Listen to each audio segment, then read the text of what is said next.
います。インドでは遠隔医療が急速に成長しており、世界レベルの医療機関や専門家が多く、メディカルツーリズムで訪問される外国人の方も増加しております。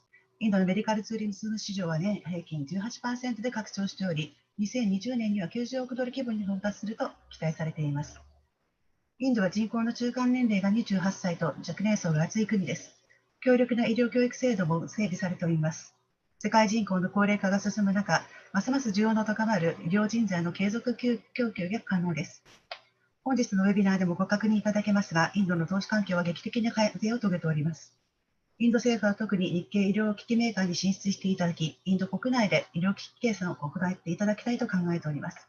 ぜひ本日のウェビナーでインド市場の現状をご確認いただき、単位投資の可能性を前向きにご検討いただきたく存じます。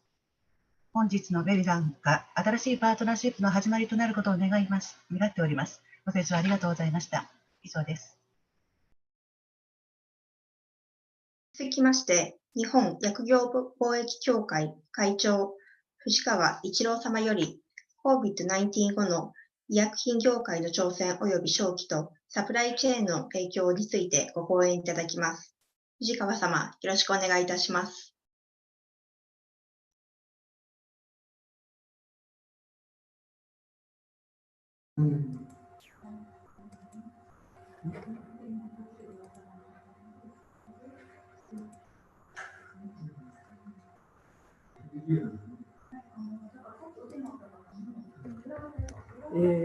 日本薬業貿易協会の藤川です。日本薬業貿易協会は、原薬や中間体や添加剤の輸入商社の集まりで、多くの会員がインド企業と輸入取引をしています。今日は原薬の輸入商社の立場でお話をさせていただきます。本日のタイトルについて私の考えるキーワードは原薬の安定供給です。日本はジェネリック医薬品と長期収載医薬品の原薬の 60% 以上を海外から輸入しています。そのうち製造所の数ではインドはジェネリック医薬品の約2割、長期収載品でも約 7% を占めています。品目ベースではインドはジェネリック医薬品の約 12%、長期収載品でも 6% を占めています。国別で一番多いのが中国です。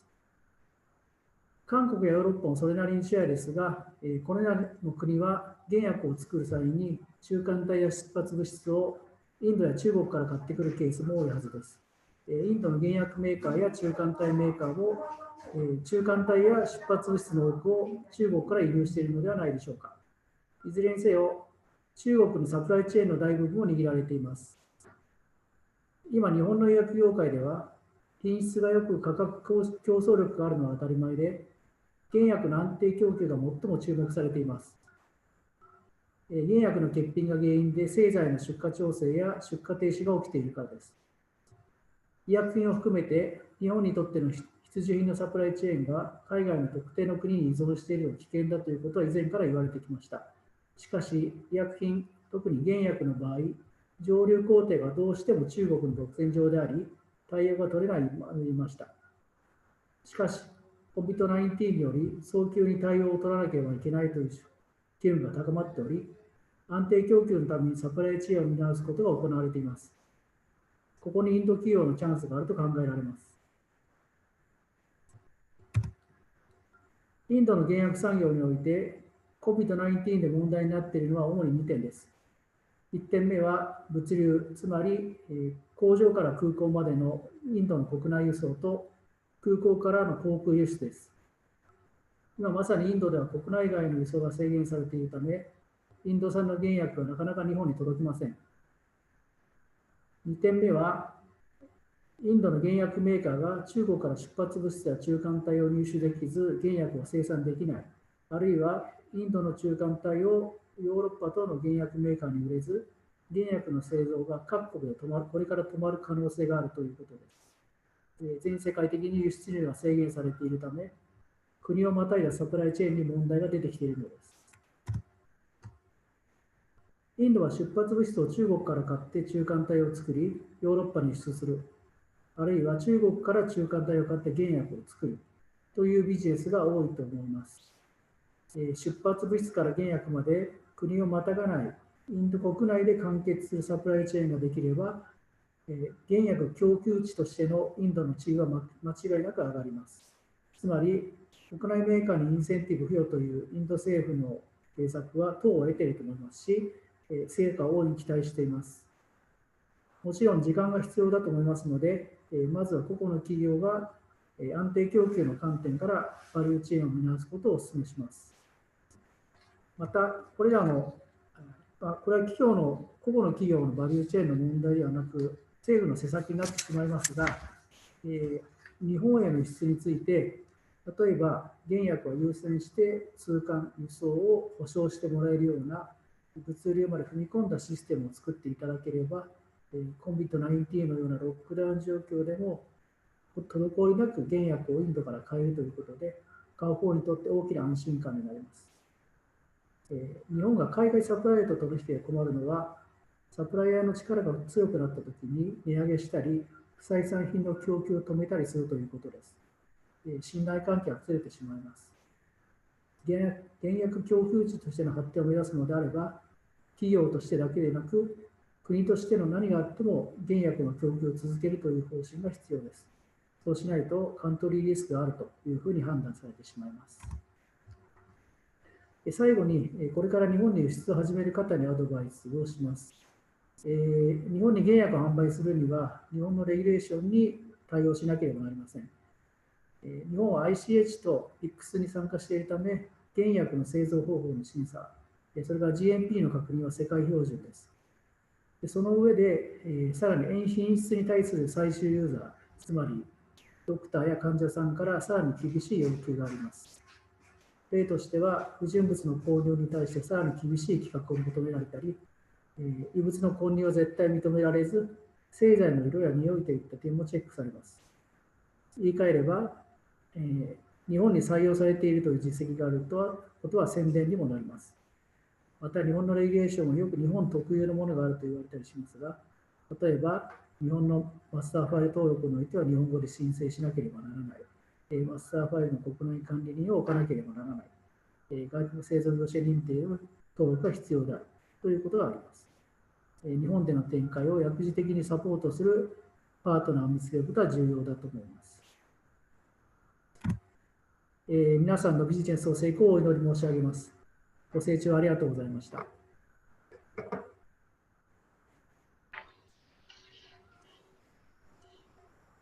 Now I'm starting the summary of the presentation by Mr. Fujikawa, Chairman, Japan Pharmaceutical Traders Association. The association is a group of trading companies that import APIs, intermediates, additives, and other materials.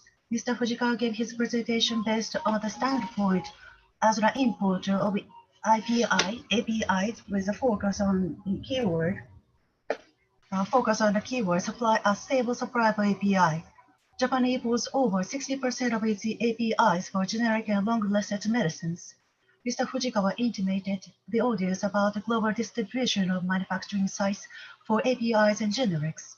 While explaining that India and China are major suppliers of intermediates and starting materials, he stressed that China holds the majority of the supply chain. In the Japanese pharmaceutical industry, quality and price competitiveness are commonplace today, and its focus is on how to maintain the stable supply of APIs. The industry has been concerned with their heavy reliance on China as a sole supplier of intermediate and starting materials. However, the recent outbreak of COVID-19 brought about an urgent need to diversify their procurement source. Mr. Fujikawa believes this is where Indian companies would have a chance. Mr. Fujikawa pointed out some major issues which emerged recently. One of the major issues is that the trade restrictions put in place by various countries around the world. They are disturbing the trade of materials necessary for API production. There are several bottlenecks in the global supply chain of starting materials or intermediates. Mr. Fujikawa warns that there is a possibility in the future that some pharmaceutical companies in the world will have no choice but to suspend their API production due to the lack of necessary materials. Mr. Fujikawa said if India develops an ecosystem and supply chain which enable the country to emerge as an alternate source of intermediate and starting materials, he would welcome it.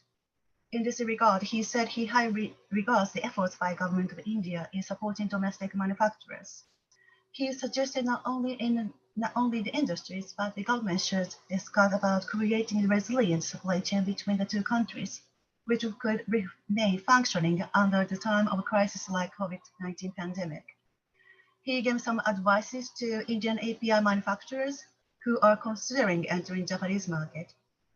He said both Japanese regulators and customers can be very tough, but as they are one of the toughest in the world, a success in Japanese market can be a form of advertisement to the global market. He also suggested Indian API makers to find a good partner in Japan because Japanese regulations are very unique to Japan that one needs someone to guide. At the end, he wished all the participants to be successful in their respective businesses. Thank you. 続きまして、日本医療機器産業連合会専務理事、石井信義様より COVID-19 後の医療機器業界の挑戦及び商機とサプライチェーンの影響についてご講演いただきます。石井様、よろしくお願いいたします。ただいまご紹介をいただきました日本医療機器産業連合会通称医機連の専務理事をしております石井でございます。よろしくお願いをいたします。本日はこのような機会をいただきましたことにつきまして、改めて駐日インド大使館に御礼を申し上げます。感謝申し上げます。ありがとうございます。それでは資料を映しますので、少々お待ちください。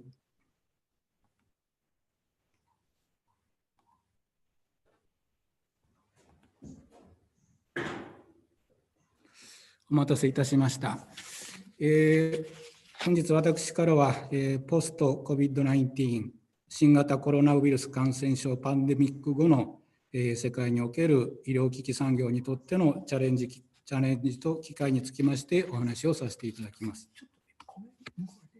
あ、そうです。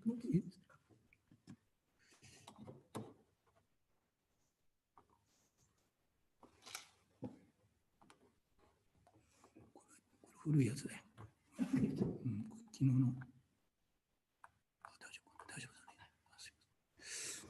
大変失礼しました。画面大丈夫でしょうか。大丈夫でございます。はい、ありがとうございます。それでは本日は今画面に映っておりますように、ポスト COVID-19、新型コロナウイルス感染症パンデミック後の世界における医療産業にとってのチャレンジと機会につきましてお話をさせていただきます。よろしくお願いいたします。すみません、恐れ入ります。はい、スライドショーモードにできますでしょうか。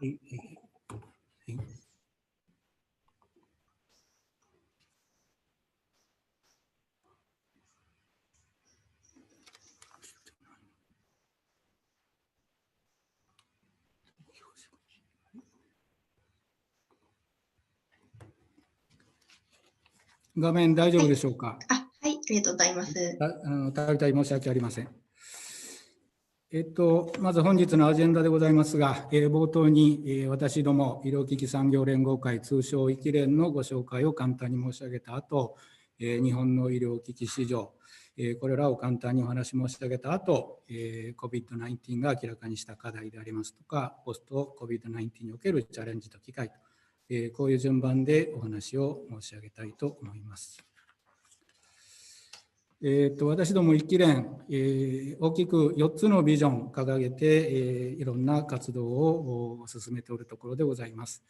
医療機器産業のプレゼンス向上、それから最新医療技術の医療従事者、また患者様への迅速な提供、それから医療機器のさらなる安全性の確保、そして4つ目といたしまして、新しい医療機器技術の開発促進による国際競争力の強化、大きくこういう4つのビジョンを掲げまして、重点施策といたしましては、行政への政策提言力、これを強化していこうと、また医療機器の認知度を向上させていこうと、そして国際化を進めると、大きくこういう3つの重点施策を進めておるということでございます。で、こういうビジョン、また重点施策に取り込んでおる連合会でございますが、資料にございますように、21の団体から構成される連合会でございます。この資料3枚にわたりまして、21の会員団体、簡単にご紹介しておりますので、後ほどご覧いただきたいと思いますが、特徴を申し上げれば非常に多岐にわたっております。それは言い換えれば、医療機器が皆様ご存知の通り、多岐にわたっておると、非常に幅の広いものであるということから、こういう構成になっておるというふうに理解しておりまして、例えば画像医療システムや、医療用包装紙など製品、技術を軸とした団体、それから眼科や歯科など診療科に特化した団体、また在宅医療や理学療法など医療サービスに対応した団体、そしてさらには医療機器販売といった事業形態に応じた団体と、こういうカテゴライズしましても大きく4つのカテゴライズが可能かなと、こういうふうに考えておりますが、こういう幅広い多岐にわたる団体で構成されておりまして、それぞれの団体には各企業が加盟してくださっておりますが、その数およそ大体4300に上る、こういう組織でございます。それから日本の医療機器の市場規模でございます。日本における医療機器の市場規模、2018年のデータで 2.9 兆円、また現在の為替レートでは約270億ドルという状況でございます。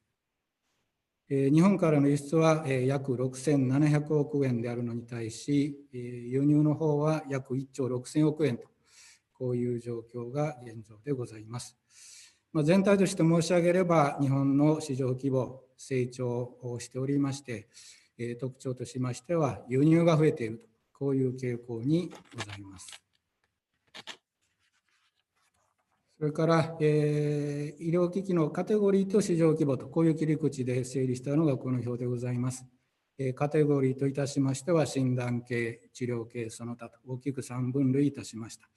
でそれぞれ3分類ごとの市場規模と CAGR が、表の中でご覧いただく通りでございます。一番上の診断系の CAGR をご覧いただきますと、医療機器横ばいと言えると思っております。それから、真ん中の欄の治療系のハイエンドの医療機器、また一番下のその他、こちらには衛生用品等が入っておりますが、こういったところ、この真ん中と一番下については、成長しておるというふうにご覧いただけると思います。それから、医療機器分類別の動向ということで、この図は、医療機器の市場規模と国産品の占める割合、それをそれぞれの医療機器の分類ごとにお示しした図になっております。縦軸が国産品の比率、それから横軸が CAGR となっておりまして、赤い枠で囲っておるところといいますのは、市場規模、成長している中にはありますけれども、国産品の比率という縦軸で見た場合には、比較的国産品比率が低い医療機器と言えると思っております。で、今般の新型コロナ感染症によりまして、衛生材料、衛生用品、マスク、医療用手袋、消毒剤などなど、大きく不足したわけでございますけれども、その一つの大きな要因がこのグラフからも読み取れるというふうに考えております。そして、COVID-19 が明らかにした課題ということでございますが、まず今回の新型コロナウイルスの感染拡大によりまして、私ども医療機器産業の重要性、そしてその価値の高さといったものが改めて浮き彫りにされたというふうに認識をしております。世界的に物流機能が混乱する中、医療を止めないという安定供給に対する使命感、そしてまた医療現場や国民の皆様から受ける大きな期待感、こうした使命感、期待感を背負いまして、医療機器産業の多くの関係者の皆様が日々奮闘してくださっているというのが現状だと考えております。ただ一方で皆さんご存知のように国際的には自国優先の言動というのが見られるわけですので、そういう中、新型コロナ禍後のグローバルサプライチェーンをどう見直していくのかということが我々にとって大きな課題であると認識をしております。ポスト COVID-19 において、インド政府による事業を得たインセンティブに加えまして、本日のウェブセミナーにおける日印両国関係者での情報交換が大変貴重な機会となります。こうした機会を契機として、両国の行政、そして産業界、これらのさらなる交流を通じまして、世界的な医療機器の安定供給、さらには必要な医療機器の供給の増加に向けて、さまざまな取り組みが今後ますます加速されることを望んでおる次第であります。ご清聴ありがとうございました。Now I'd like to start the summary of this presentation by Mr. Nobuyoshi Ishii, Executive Director, Japan Federation of Medical Device Associations. The Japan Federation of Medical Devices Association, or JFMDA, is a federation consisting of 21 medical device associations. Under the vision of increasing the presence of the Japanese medical device industry, promptly providing the latest medical technology to healthcare professionals and patients, securing the safety of medical devices further, and strengthening the international competitiveness by promoting the development of new medical devices and technologies, JFMDA undertakes an enforcement of its ability for policy proposal for government, an enhancement of awareness of medical devices, and the promotion of internationalization. The members of JFMDA cover a broad range of medical industries, and there are diverse 21 medical devices associations focusing on different products and technologies. Approximately 4,300 companies have membership with one of those 21 associations. The size of the Japanese medical device market was 12.9 trillion yen in 2018, which is about 27 billion US dollars under the current exchange rate. Exports from Japan are about 670 billion yen, while imports are 1.6 trillion yen. Overall, the Japanese market is growing and imports are increasing. By category of medical products, diagnostic products are flat to down slightly, while high-end medical products in the therapeutic and sanitary products are growing. From the viewpoint of the market size of each medical device and the promotion of domestic products, the ratio of domestic products was low for sanitary materials and supplies within the government-growing market, which caused the large shortage of masks, medical gloves, disinfectants, etc. In the recent outbreak of COVID-19. The COVID-19 pandemic has confirmed the importance of the high value of the medical device industry, as logistical functions are perturbed worldwide. The sales of mission for stable supply, which is said to never stop medical treatment, and the increasing expectation of healthcare providers and public are obvious. In post-COVID-19, strengthening and reviewing the global supply chain will be a major challenge for the medical industry. In post-COVID-19, the timely incentives from the Indian government, as well as the exchange of information in this webinar, is an invaluable opportunity. Through the further cooperation between Japan and India, I hope we both will continue to stabilizing the supply chain of medical devices and even accelerate the pace of fulfilling the global demand in the future. Thank you for your attention. 続きまして、インド政府科学機器了承医薬品局次官 PV バギラ様より分野別の概要、インドのインセンティブスキームと投資機会についてご講演いただきます。Next, I would like to request Mr. P.V. Bagera, Secretary, Department of Pharmaceuticals, Ministry of Chemicals and Fertilizers, Government of India, to give a presentation on sectoral overview, incentive schemes, and investment opportunities in India.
Sir, your video is off.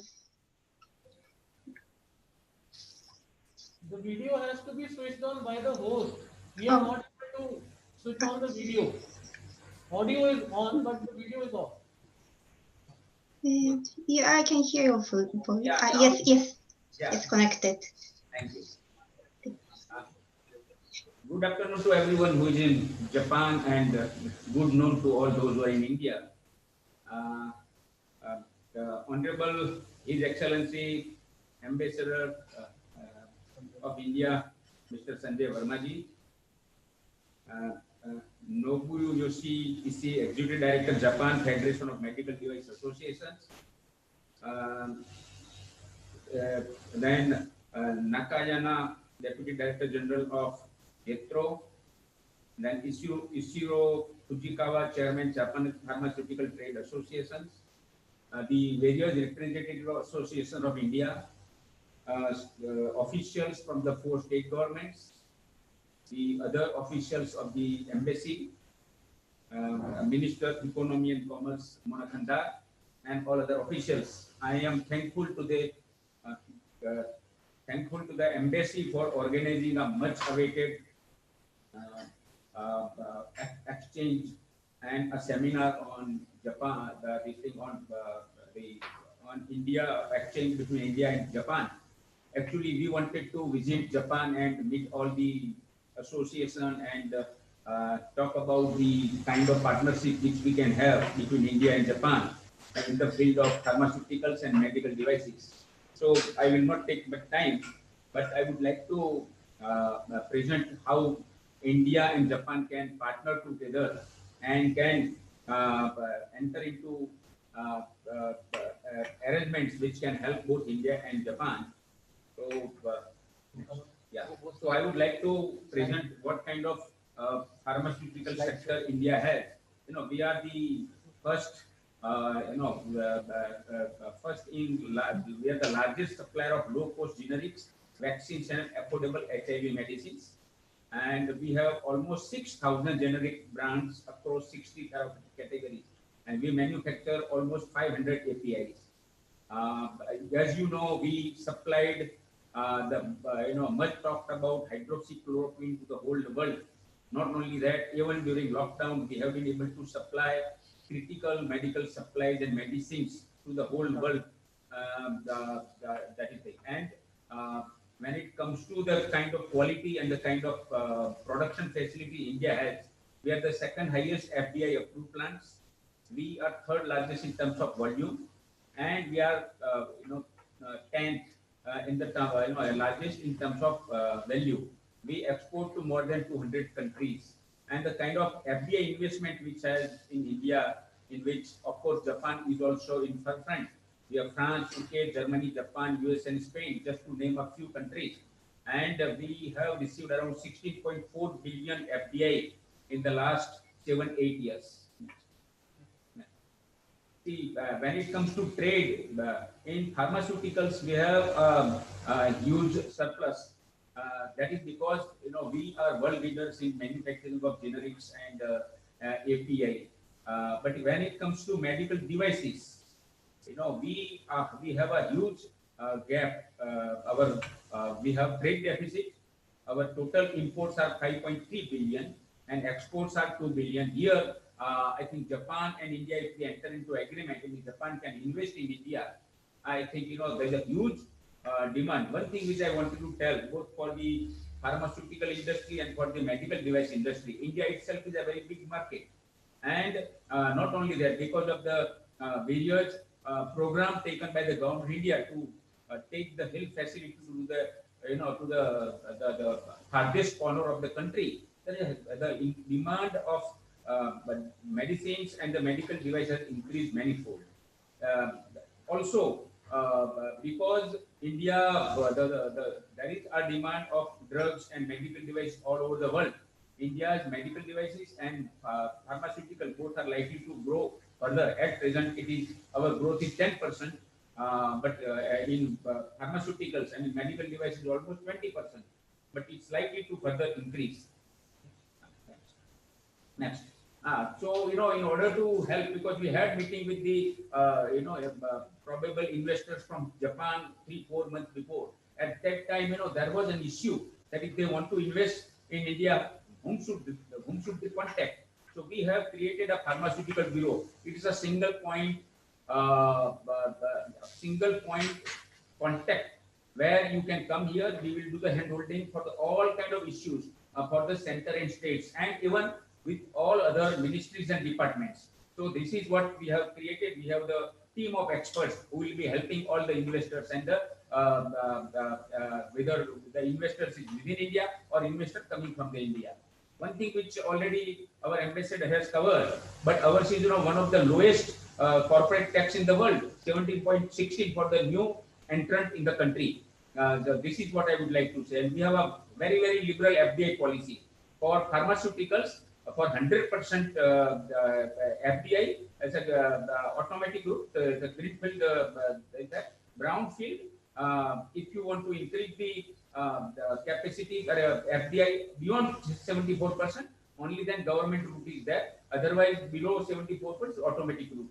As far as medical devices is concerned, both for the greenfield projects and brownfield projects, automatic route, there is no need to go to the government for permission.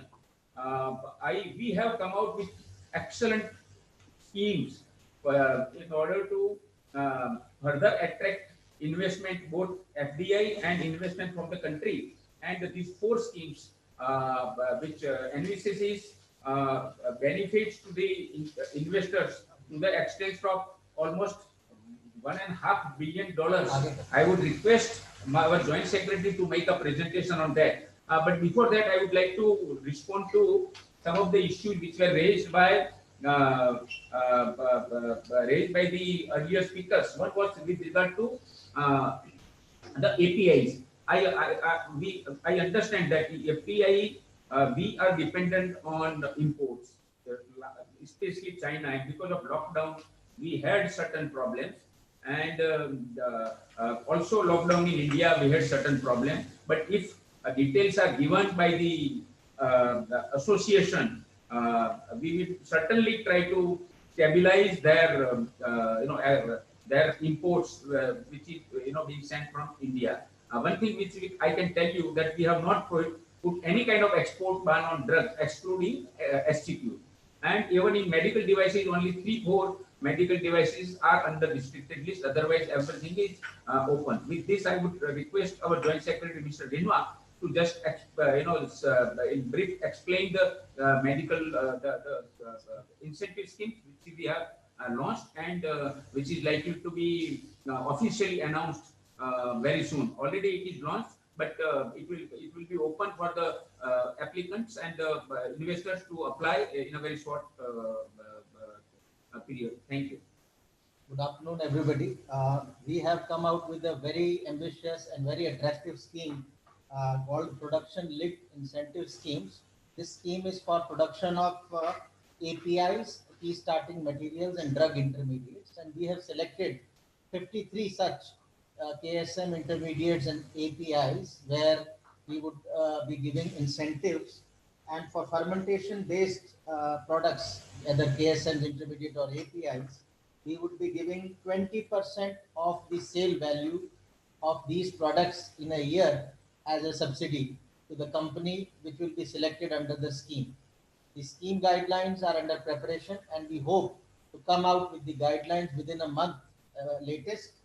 And under this scheme, as I told you, for fermentation-based APIs, KSMs, the subsidy would be 20% of the annual sales value and for chemically synthesized APIs, KSMs, and drug intermediates, the subsidy would be 10%.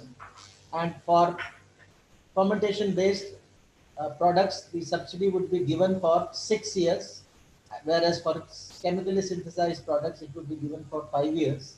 And 900 million US dollar outlay has been fixed for this scheme, and this would be, and this scheme is very attractive, and we have come out with, after consultation with the industry, and we hope that, and we are finding that there is a lot of enthusiasm among in the industry about this scheme, and we would like Japanese companies to also come up for this scheme in partnership with the Indian companies. And we also have a bulk drugs park scheme where we would be promoting 3 bulk drug parks. For each bulk drug park, Government of India would be giving 135 million US dollars to the state governments, and many state governments have shown great interest in this scheme. We have many proposals. Out of this, we would be selecting the 3 best on the challenge mode, where the state government would be giving incentives. And in these parks, common facilities would be there, and the investors who would be coming in these bulk drugs parks would be given incentives by the state governments. And we hope that these 2 schemes would help the bulk drug industry in becoming self-sufficient in our country, reduce import dependency in the coming years, and also to increase the exports. And this slide will give you a brief overview of the medical device sector. We are the 4th largest market in Asia. $12 billion is the current market size. CAGR growth is 12%. And exports are about $2 billion, and imports are about $6 billion. As our secretary just explained, we are import dependent on in medical devices. About 85% last year of the total medical devices were imported. Next. And similar to the production linked incentive scheme for APIs, the department has come up with 2 schemes concerning medical devices. The first is production linked incentive scheme, which is similar to the earlier scheme. Here we have selected 4 target segments. The devices under those segments would be given incentives, the companies producing devices. One is cancer care, radiotherapy medical devices. Another is all implants, including implantable electronic devices. Third is radiology and imaging medical devices, both ionizing and non-ionizing radiation products, and nuclear imaging devices. Fourth category is anesthetics and cardiorespiratory medical devices, including catheters of cardiorespiratory category and renal care medical devices. So companies would be, about 6 companies would be selected under each segment. So about 24, 25 companies would be selected, and incentives would be given for 5 years. But there is a minimum investment eligibility under this scheme. For first year, the investment has to be 8 million. After second year, it has to be minimum 16 million US dollars, and after third year, it has to be minimum 24 million dollars. And based on the incremental sales per year, incentives at 5% of the total sales would be given to the company selected under this scheme. This is also a very attractive scheme, and we hope that with this scheme, the Japanese companies can make use of, because all these are high-end technology category products. Japanese companies can make use of these schemes and come up with their manufacturing in India. And also we have next promotion of medical device parks, similar to the scheme of bulk drug parks. Here also we would be giving about $13 million grant in aid to the state governments who would be coming up with these medical devices parks. We would be supporting 4 such medical devices parks, and common facilities would be there, which the units can use at minimum user fees. And also we expect the state governments to give a lot of incentives under this scheme to the units that come up in these medical device parks. The next slide gives you an idea of the states where we have the largest number of manufacturing units.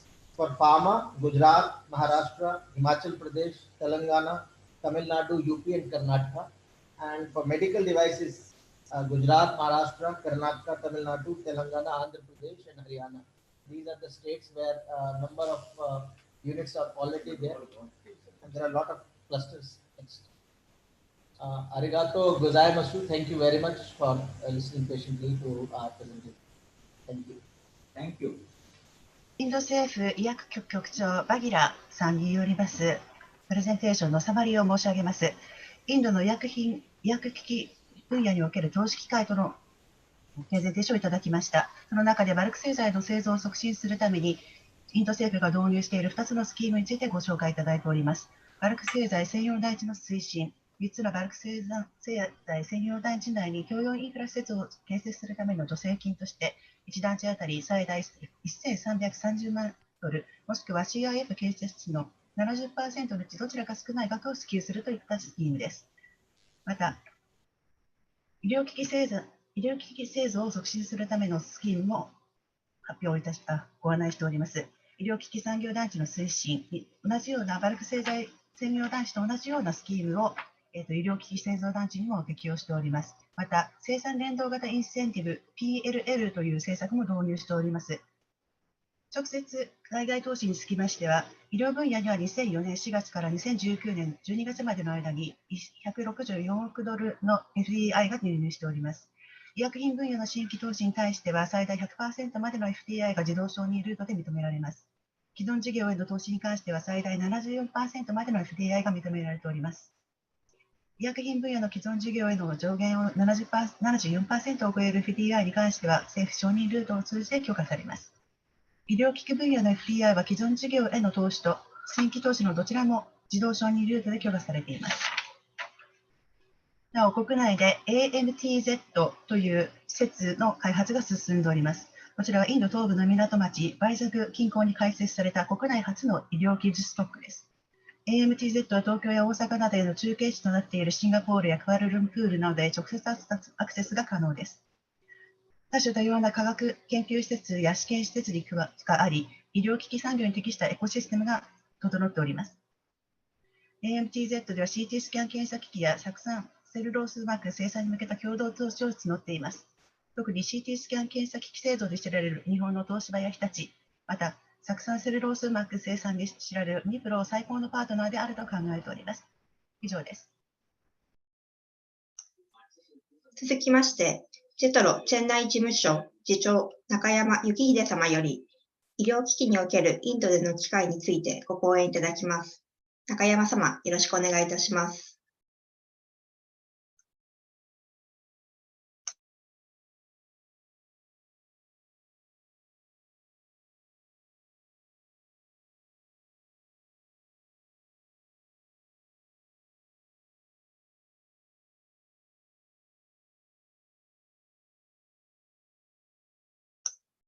中山様、よろしくお願いいたします。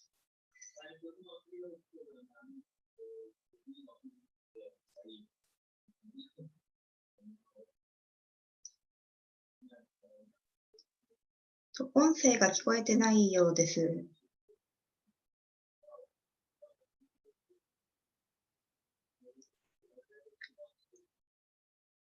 失礼いたしました。聞こえますでしょうか。どうも。はい、大丈夫でございます。よろしくお願いいたします。はい、すいません。画面共有されてますでしょうか。パワーポイントのページです。スクリーンモードで、はい。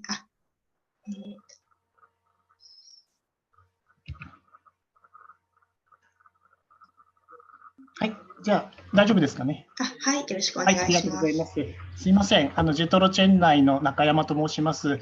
今日はインドの医療機器分野におけるビジネスチャンスということで、ちょっと短時間ではありますので、かなりはしょりながら概要だけお話を伝えしたいことをお話しさせていただきます。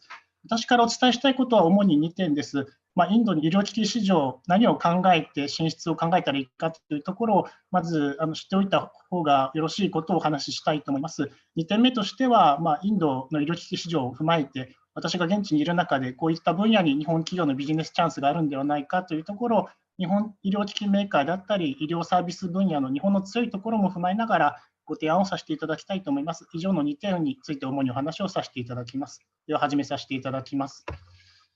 まず1番目ですけれども、ここはですね、ヘルスケアサービスの規模ということで簡単ですがご紹介をさせていただきます。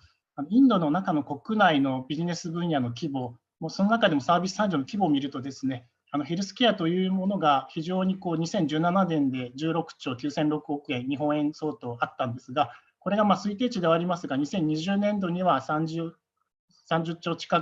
兆円近くになるということで、非常に医療機器の分野、サービス産業の中で規模も大きいですし、あとは伸び率も大きいということが言えます。非常に可能性がある分野です。これを初めに強調させていただきます。でまず先ほど冒頭に申し上げたお話したい点、1点目、インドの現状ですね。それなんですが、まず知っておいていただきたいことの1点目として、メディカルデバイスルール2017というのが2018年初頭より、1月より実施されています。それまでインドの医療機器市場どうだったかというと、医療機器って規制されているのっていうのは、それ以前、このルールの以前というのは23種類しかなかったということになっています。どういうものが医療機器だったかというと、例えばカテーテルとか医療機器だったんですが、例えば結構複雑な心臓のペースメーカーとか、そういったものは医療機器の規制には当たらなかったということでですね、結構メディカルフェアとかそういったものをその前もその以前にインドで私見たことがあるんですが、その時は結構外国の結構いろんな複雑なんだけれども、医療機器の規制に当たらないということで、いろんな粗悪な医療機器っていうのが結構出回っているような状況にありました。それがインド市場の中で使えてしまっていたということですね。ただそれがですね、このルールの改定によって駆逐される傾向、登録が必要な傾向に変わってきていますので、きちんとした医療機器、それでいてちゃんとしたクオリティを担保されて認証も取っているという日本の医療機器メーカー、日本の医療機器にとっては今現在追い風の方向にあるとは言えます。インドの消費者、インドの患者にとっても非常にいい状況が発生しているとは言えると思います。あと2つ目、モディケア。これの1世帯50万ルピー上限の健康保険制度というのが2018年9月より始まりました。一説によると5億人、6億人対象ということです。ただですね、これ1世帯50万ルピーということで、公立病院の予防であったり、あと遠隔医療であったり、あと検査、こういったものには適用できるんですけれども、重篤な病気にかかってしまって、手術が必要とか、そういったものになってしまうとですね、ちょっとやっぱり金額的にこれを超えてしまいます。なので、日本企業の提供するようなサービス、医療機器というのが、正直ちょっとどこまでこれの対象になるのかなというところは言えると思うんですけれども、ただですね、このモディケアのおかげで、いろいろと恩恵を被って、日本企業というのも、例えばインドの農村あたりに対してですね、検査とかそういったものを非常に網をかけるというビジネスを構築すれば、それはそれでいいのではないかというふうな考え方ができます。ちょっとスライドを飛ばしていただくと、これインドの農村のインパクトなんですが、これちょっと国勢調査の時期なので非常にちょっと年数が古くはなっていますが、これだけの規模と。中国と比較すると、中国は6億、6億、都市部6億、農村部6億ということで、都市部にかなり人口が寄ってしまっているんですが、インドは8億まだ農村にいるということで、農村に対する医療システム、検査か何かのシステムということを医療分野で作れば、そこは非常にチャンスがあるということが、農村部の人口が多いので言えるとは思います。ちょっと単価は取れないんですけど、マスを取るという考え方ですね。こういった形です。でも、モディケアもそれに関しては関係があると思います。で、ここでモディケアのところで申し上げておきたいのは、日本の医療機器というのはですね、非常にコストが高いというところなんですけども、今のインドの現状と申し上げますと、こういった健康保険制度なので、日本とは違って国民皆保険、非常に充実されている日本の国民皆保険とはインドの状況は違うということです。つまり、インドの患者というのは、どのぐらいお金をかけられるかということによって治療内容や使う医療素材が変わるという現状があります。この点を踏まえておく必要があります。例えば背中でですね、ちょっと椎間板のところが弱ってしまって、そこに何か入れる必要があるとなるとですね、普通だとインプラントを入れるんですが、これ非常に高いので払えない人っていうのは、どこからか骨を取り出して入れるという形で、どれだけお金が払えるかによっても変わります。こういった形で、ちょっと出せる金額というのが治療、あとは命に直結しているという現状が日本とはちょっと違うというところを申し上げておきます。あとはブランド力だとですね、インドの医師っていうのは若い時、欧米に行って修行を積むということが多いので、欧米で術具というのを、例えば鉗子であったり、ハサミであったり、そういったものっていうのは使い慣れたもの、欧米のメーカーのもの、欧米で使用されているもの、そういったものをずっと使い続ける傾向があります。ただ、ここで欧米のメーカーのネームバリューっていうのが、インドの医師の中では日本のメーカーのものより高いとは言えるとは思うんですが、ただやっぱりインドの医師、いろいろ聞いてみて進めてみるとですね、新しい機能があるものっていうのには非常に前向き、使ってみたいということがあるので、例えば術後ではないカメラであったりですね、新しい医療機器、そういったものは日本から持っていって、欧米のものにはないような機能を持った機器っていうのはインドでも医師は興味を示すと思います。今までも医師と話すとそうでした。今までの話を踏まえてですね、日本企業のビジネスチャンス、こういったところが日本の企業の強みで、こういったところがインドで大丈夫なんじゃないかなというのをご紹介をさせていただきます。1番目は今申し上げたような欧米のメーカーにはない独自の医療機器ですね。例えば日本独自の進化を遂げた内視鏡であったり、あとカテーテル、入れる場所が違って、術後の治癒が早いカテーテルとかですね、いろんなものが日本の工夫された商品としてあると思うんですが、こういったものっていうのはインドでも医師が興味を示すと思います。あと2つ目申し上げた通り、先ほど申し上げた通り、農村って非常に数がインドでは多いですので、そういったところでですね、農村向け、単価自体は安いかもしれませんが、そういった農村の数億人っていうのを対象にするようなそういった検査システムというものが普及すれば、十分に単価は取れなくてもマスが取れるという形で、非常にビジネスチャンスはあるのではないかと思います。例えば欧米の検査装置、非常に大きいものが多いんですけど、日本は医療機器をはじめとして検査装置も非常に進んでまして、小型化のものが多いです。こういった小型化のものを持っていって、単価自体、初めのランニングコスト自体を抑えてですね、農村でいろんな検査を費用を抑えてやるということも日本企業にとっては強みなのではないかなと思います。あとは医薬原材料であったり医薬品というのをちょっと農村にまでまだまだなかなか行くような超低温でなくても多少冷たい程度のコールドチェーンで医薬原材料を運ぶというところもまだまだ未構築ですので、こういったところも日本ができる強みがある分野ではないかなと思います。あとは製造実行システム、これどういうものかと言いますとですね、きちんとした製造をするためのシステムを企業に導入する、医薬製造企業に導入するというものなんですけれども、ちょっと数年前まで、ずっと6、7年前ですかね、アメリカに例えば医薬品を輸出しようと、それでインドで製造しているとですね、USFDA の査察官を受け入れて、そこのチェックを受ける必要が工場自体あったんですが、アメリカに輸出する医薬品に関しては。ただこれUSFDA の査察官が当時ちょくちょく来ていたのが、最近ではインドに常駐っていう傾向もちょっと見られ始めまして、そうなるといつ来るかわからないということで、貸し工場を借りてしのぐということじゃなくて、実際にちゃんと製造している工場自体はきちんと生産管理システムをきちんと入れてきちんとしないといけないという状況が発生しています。そういった意味で製造管理システム、日本非常に強い分野ですので、こういったものも日本のものが参考になって導入する可能性できる可能性はあるのではないかという話は聞きます。あとはですね、カルテの保管というかデータの管理のシステムですね。これ日本では普通に病院ごとにカルテ管理、データ管理されていると思うんですが、インドのシステムだとですね、カルテとあとフィルムというのは患者自身が持ってですね、一回一回医師にそれを持ってきて見せて、それを見た医師っていうのが瞬発的にどういう治療をするかって判断するシステムにあるということで、カルテやフィルム自体は病院に管理されてないシステムなんですね。ちょっとこれっていうのは患者にとっても医師にとってもちょっと非効率ではないかということで、カルテの共通化の話っていうのもインドの中で始まってるんですが、まだまだ全体に行き渡っているわけではないので、ただ日本ってこのシステムには非常に強いところなので、これをインドに導入したりというところはビジネスチャンスとしてあるのではないかと、インド自体にとっても非常にインドではないかと思います。あと生活習慣病の予防に関するビジネスですけれども、ここに表で載せた通り、糖尿病の方、右上の方ですね、糖尿病患者数、みなし患者数、多分検査はしてないけどそうじゃないかなという患者も含めると、1億2000万人ということで、日本と同じぐらいの糖尿病患者がインドの中にはいます。その糖尿病の問題意識というのが非常にインドの中で高まってまして、最近ではフィットネスジムが非常に都市部では大きくできてますし、食事管理であったり、あとそういう予防によって2型糖尿病を防ごうという動き、あとはそういった他の生活習慣病も防ごうという動きが出てきています。メトロっていうインドの交通システムに乗ってもですね、ダイアベティス、糖尿っていうの治療という看板が出てきたりするので、一般向け、普通の消費者にとって、普通の患者にとっても非常に糖尿病の予防というのは非常に大きな観点になってきていまして、ビジネスチャンスが拡大しています。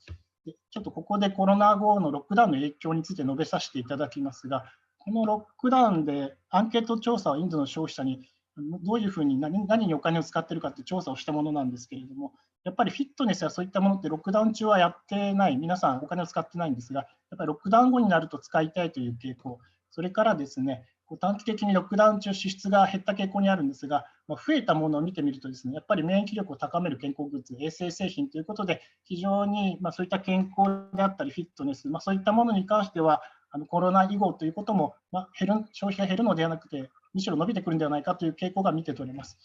以上によりまして、生活習慣病の予防に関するビジネス、特にフィットネスや健康管理、あと免疫治療、こういったものっていうのはコロナ以後も非常にインドの中でも可能性がある分野なのではないかなと思います。以上、現地から報告させていただきます。どうもありがとうございました。Now, I would like to start a summary of the presentation by Mr. Yukihide Nakayama, Deputy Director General, JETRO Chennai. Mr. Nakayama first informed the patients of the potential of India's healthcare sector underpinned by growing health consciousness among Indian public. He explained about policies and developments observed in India's healthcare sector. He welcomed the introduction of medical devices rules 2017, as it has been effectively expelled cheap and low-quality medical devices out of Indian market, paving a way for Japanese companies to enter the market in a big way. Mr. Nakayama pointed out that it may be difficult for Japanese companies to market surgical tools in India. Many Indian physicians are used to surgical tools made by European makers because they often have their trainings done in the Western countries. However, Japan may have the competitive edge in other medical devices, such as catheter or endoscopes. In addition to chances directly connected with the medical devices, Mr. Nakayama explained about other opportunities Japanese companies should consider, such as developing basic medical service system targeting rural villages in India. Mr. Nakayama believes that there is a huge chance in rural India as there are as many as 830 million people living in those villages, and they often do not have immediate access to basic medical services. Indeed, it may be difficult to market expensive medical devices or drugs, but considering the market side, he believes there is a great profit-making potential. He also pointed out other chances in following fields: development of cold supply chain, which can transport drugs to various parts of the country, including rural areas; enhancing MES at manufacturing sites in India. Japan can help Indian drug manufacturers improving their MES to meet demands set by US FDA in India. Building medical records management system. In India, it may have been a practice for patients to keep their medical records. It may be convenient because patients can change doctors or hospitals, but this practice is burdensome to doctors who have to rely on sometimes inaccurate or fragmented medical records to decide what would be the best treatment for the patient. Development of business which may prevent lifestyle diseases, including diabetes. He pointed out that there is 120 million diabetic patients in India. Japan is a developed country in terms of diabetic prevention methods, such as diet management and physical training. Mr. Nakayama said that the COVID-19 pandemic changed the mindset of Indian consumers. They have become more health conscious and understand the importance of preventative measures. He shared a study done by Intage India this month to show the changes in the sentiment of Indian consumers after the lockdown was put in place. Nearly half of the respondents answered that they would spend more on health products to increase their immunity or on hygiene products. Thank you. 続きまして、インド大使館経済商務担当講師モナ・カンダールより FDI エコシステムと円滑化の強化について講演いただきます。Next, I would like to request Ms. Mona Kandar, Minister Economic and Commerce, Embassy of India, Tokyo, to give a presentation on enhanced FDI ecosystem and facilitation. Konnichiwa, Namaste. His Excellency, the Ambassador of India to Japan, Secretary, Department of Pharma, Additional Chief Secretaries of Industry Departments of 4 states of India, Gujarat, Himachal Pradesh, Goa, and Telangana, Senior Managing Director of JFMDA, Chairman JPTA, Secretary General IPA, Forum Coordinator All India Medical Device Association, President NIPRO India Corporation, President SI Vizag, Deputy Director General of JETRO, all the delegates. I'm Mona Khandar, Minister Economic and Commerce at Embassy of India, and my presentation is on FDI ecosystem and facilitation through measures other than sector-specific incentives, which will facilitate these 2 sectors. So in present pandemic situation, The question that is likely to arise in everybody's mind, sorry.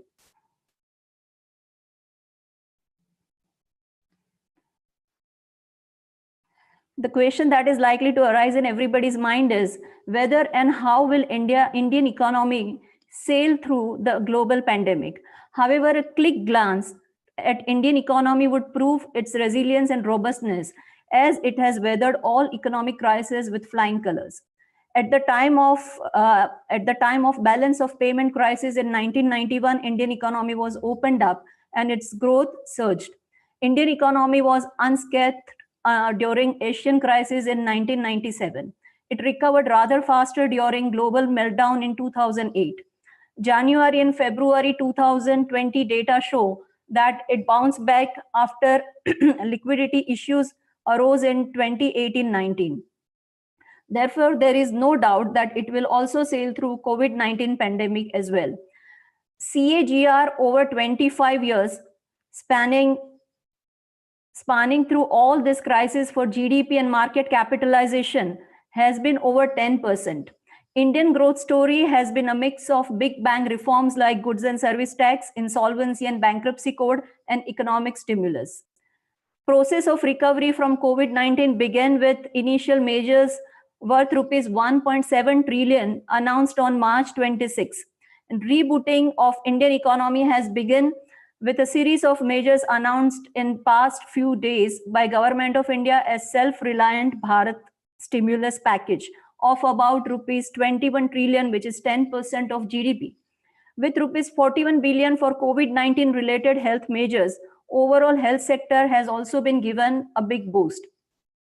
Advance release of rupees 110 billion and enhancing credit limits of states from 3% to 5% will alleviate economic pains at micro level. Funding of SMEs and companies, financial support to targeted households, and social security benefits will also alleviate the pains at micro level. These measures are anchored further to reforms in sectors like power, agri-marketing, agri-infrastructure, urban management, healthcare, and sanitation. Decriminalization of Companies Act, promoting online education for sustainability such that it ensures higher GDP in future to provide additional fiscal space. Emergency credit lines have been opened and working capital have been enhanced for public sector banks. Fiscal measures are further supported by monetary policies. Policy repo rate is reduced by 75 basis points. Targeted long-term repo operation of rupees 2 trillion is carried out by Reserve Bank of India. Cash reserve ratio is reduced by 100 basis points. Liquidity coverage ratio is reduced from 100% to 80%. So these measures have infused additional liquidity of rupees 5 trillion. The taxation framework has been reformed to promote Make in India. The corporate tax is slashed by half to 15%, now one of the lowest in the world. Dividend distribution tax is withdrawn mainly on the request from Japan. Custom duty and tax stimulus have been provided for promoting Make in India in sectors like electronics, mobiles, medical devices, and pharmaceuticals. Level playing field is provided to medium and small scale enterprises through financial and technology support. India is constantly improving its investment environment as its position in global ease of doing business ranking surged to 63rd in 2019, rising by 79 ranks in 5 years. It is 52nd in Global Innovation Index, rising by 29 places, and it holds 44th position in Logistics Performance Index, rising 10 places. Organizations like Invest India have been established to provide end-to-end facilitation for foreign direct investment. India has the unique advantage of combination of low-cost skill workforce on one hand and creative brains with risk-taking abilities that lead innovation and startup globally on the other hand. Such a range of human resources is found only in India. Third factor added to this is the demographic dividend, where 65% of Indian population is below 65 years of age. Skill India initiative of Government of India will skill to 400 million persons to adapt to Industry 4.0 in manufacturing. India has the second largest startup ecosystem. This sector is Government of India's priority to provide comprehensive support of funding, policy, and platform. For funding, rupees 100 billion fund of fund has been set up, and provision is made for early stage funding and tax incentives. Policy for data center parks, technology and knowledge translation clusters, national mission on quantum technology and application have also been announced. Platform like India's Take is similar to internet, on which applications are developed and connected through interoperability, thereby boosting startup and innovation further. Startup and innovation are going to play a big role in digital healthcare, in providing digital healthcare services. Under Industry 4.0, manufacturing is estimated to rise from 13% to 25%, making India a smart factory of the world by 2022. Enhancing of telecom, AI and IoT are some of the growth engines. Due to this development, India has evolved from being an outsourcing hub to research and development hub with more than 1,400 research and development centers employing 900,000 professionals by almost all multinationals in the sector, including some well-known Japanese names like NEC, Rakuten, and Sony. More than 270 incubators have created more than 50,000 startups, valued at $75 billion in 2019. Now this value is $100 billion. Incubators are growing at 40%. India has built 10 international bridges for market entry support and cross-border exchange for startups. India has given a major boost to infrastructure and logistics by announcing $1.4 trillion in India Infra Pipeline policy for next 5 years, which will cover more than 6,500 projects. This will increase the productivity of Indian human resources further. National logistics policy aims at reducing logistics cost from 14% to 10%, giving further boost to Make in India and exporting from India. So changing face of India can be seen in newly created infrastructure of airport and express highway in this slide. The right hand side is the newly created infrastructure, which was the old ones are on the left hand side. So you can see before and after. So considering other advantages like democracy, rule of law, strategic location with sea on 3 sides, and others, India is rated as a top destination for foreign direct investment by Bloomberg, Media, and JBIC.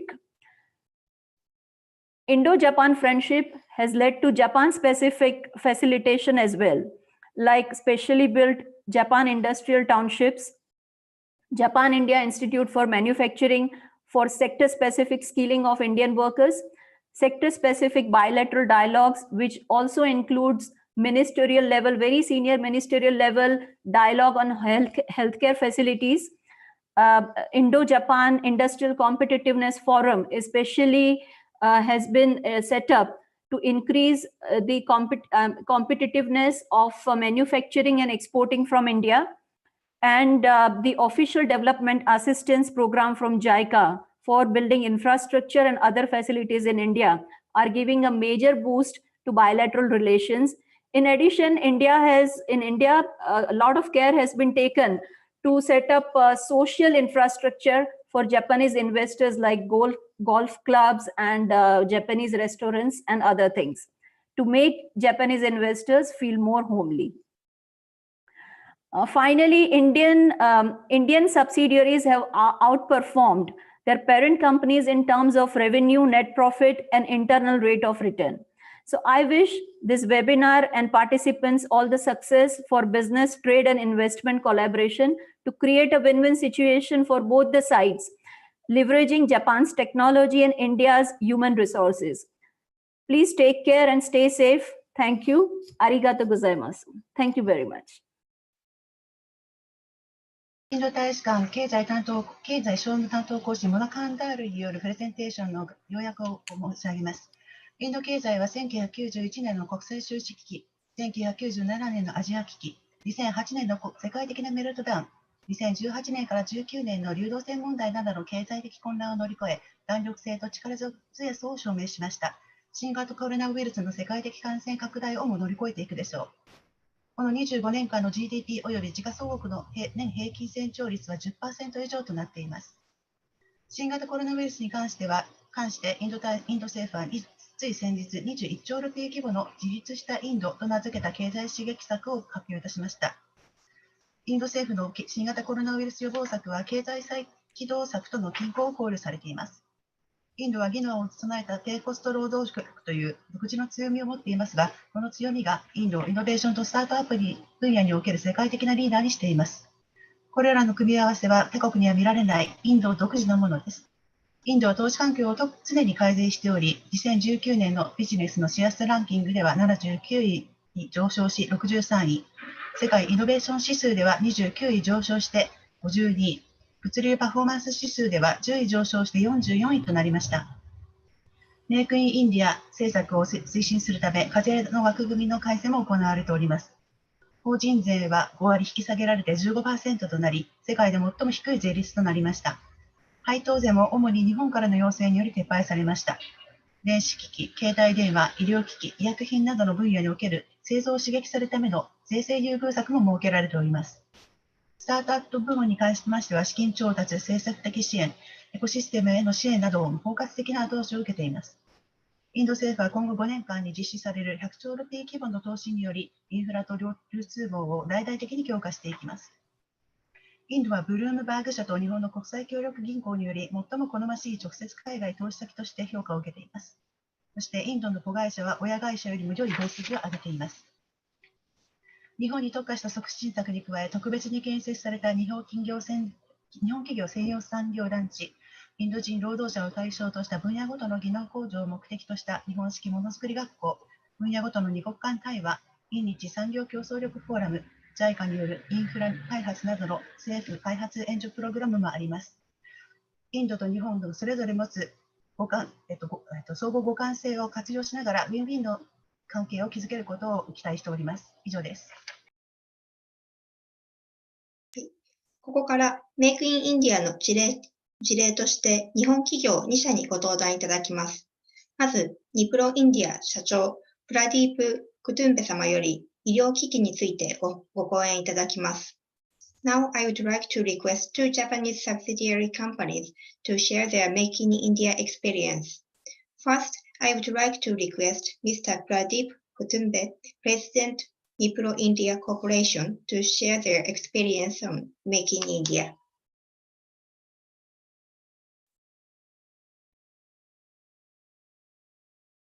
Good afternoon to all honorable participants and delegates of this webinar.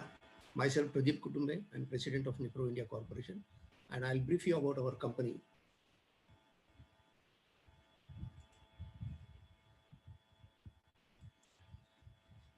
Nipro India Corporation was established in year 2010, and it is a 100% subsidiary of Nipro Corporation Japan. This factory was set up as per Nipro Corporation's policy of make locally and sell locally. And it also contributes a lot to Government of India's initiative of Make in India. Our plant is situated on the western side of India and in the state called Maharashtra. The nearest big city is Pune city, which is about 60 kilometers from our plant. The nearest port is Nhava Sheva port in Mumbai, which is about 190 kilometers away. The total investment so far, we made investment in 3 phases. The first phase completed in 2011, and we started commercial production in 2013. That time the investment was 12 billion rupees, Japanese yen. Second phase, we did some expansion in 2019 with the investment of 8 billion Japanese yen. And a big expansion is planned in this year with the investment of 12 billion Japanese yen. Total area of our plant is 190 square kilometers. And out of that, the actual plant area is 122 square kilometers, 1000 square meters. Total employees as of now are 1,600 employees are there, direct employees, and another 300 employees will be added for our next expansion in 2 years. Total sales from January to December calendar year is 6 billion Japanese yen. Basically, Nipro Corporation is engaged in manufacturing of dialysis related products. So Nipro India Corporation also makes dialysis related products predominantly. Our main product is dialyzer, which is called as artificial kidney and which is used in dialysis treatment. Almost 70% of our total sale is from this product, dialyzer. We sell it in local market as well as we export it. Other products which we manufacture are fistula needle, blood lines, syringes, IV catheter, and cannulas for syringe and IV cannula and AVF. These are the 6 products we manufacture. Barring dialyzer, almost all products are for local sale. Dialyzer, since our capacity is very high, not only we are catering to domestic market, but we are also exporting to Europe, Latin America, and Middle East.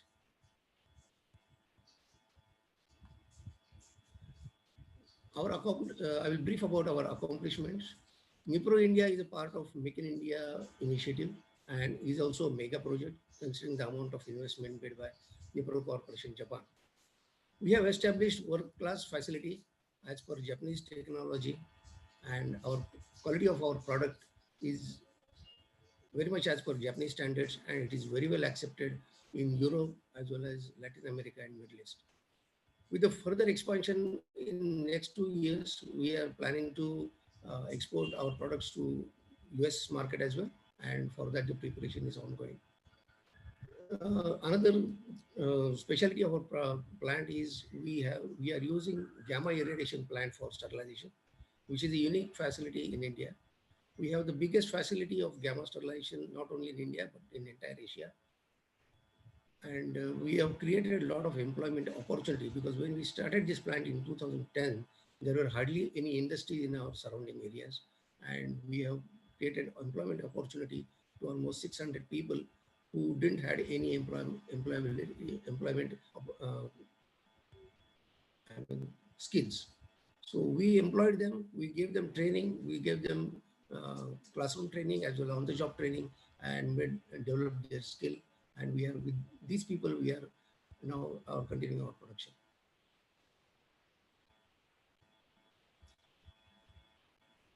Sorry. Our challenges that we initially faced problems and delays in getting government approvals during land acquisition and construction.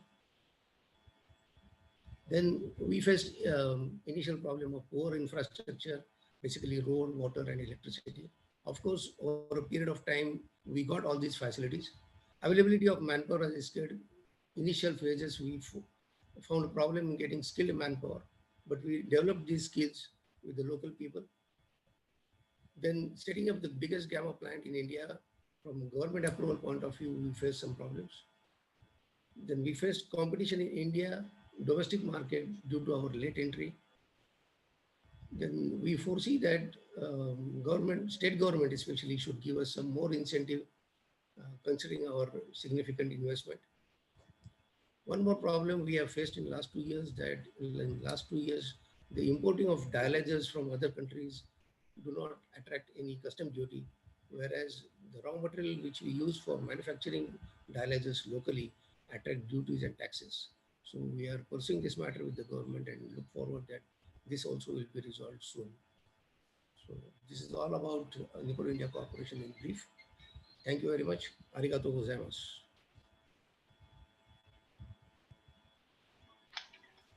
ニプロインディア社長、プラディップ・クドゥトン氏のプレゼンテーションのサマリーを申し上げます。ニプロインディアは日本のニプロの 100% 子会社で2010年にインド市場に進出しております。インド国内では透析機や注射機器といった医療機器の製造を行っております。総額、対インド投資総額は3億ドルです。現在のところの年平均収益は5000万ドル、そのうち1000万ドルは国内販売、4000万ドルは輸出から得られたものです。透析機器をヨーロッパや南アメリカ、中東といった市場に輸出しています。インド国内ではニプロインディア社の進出により1600件の直接雇用を生み出しました。これに加え、大変多くの間接雇用も生み出し、地域経済に貢献しております。NIC がインド国内で製造する製品には日本の技術を用い、日本進出を実現しています。今後2年間の間に透析機器製造能力の倍増を計画しております。製造能力拡張の後、NIC の収益は1億ドルに伸びると期待されております。また今後はアメリカ市場にも製品販売を行っていきたいという計画でございます。以上です。次に、エーザイインド社長、ギリッシュ・ディクシット様より医薬品についてご講演いただきます。Second, I would like to request Mr. Girish Dixit, President, Eisai Research Site and Executive Director, Eisai Pharmaceutical India Private Limited, to share their experience on pharmaceutical.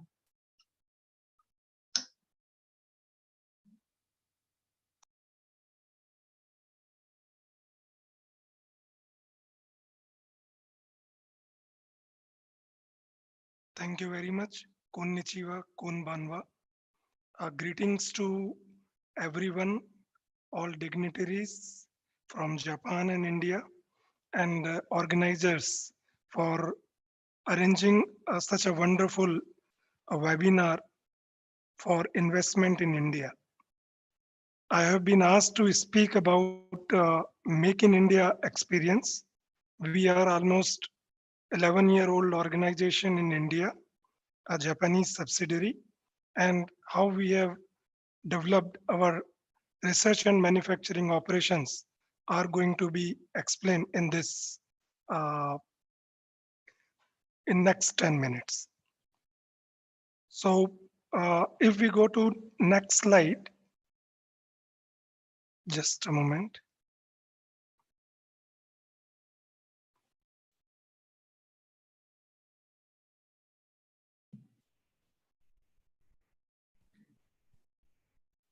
Yeah, so the content of my presentations are Eisai global overview, what is our philosophy, and what we are doing in India, and how government policies benefited us. Will explain what is our theme on Make in India, our human healthcare activities, award recognition which has appreciated us and by which we have moved faster.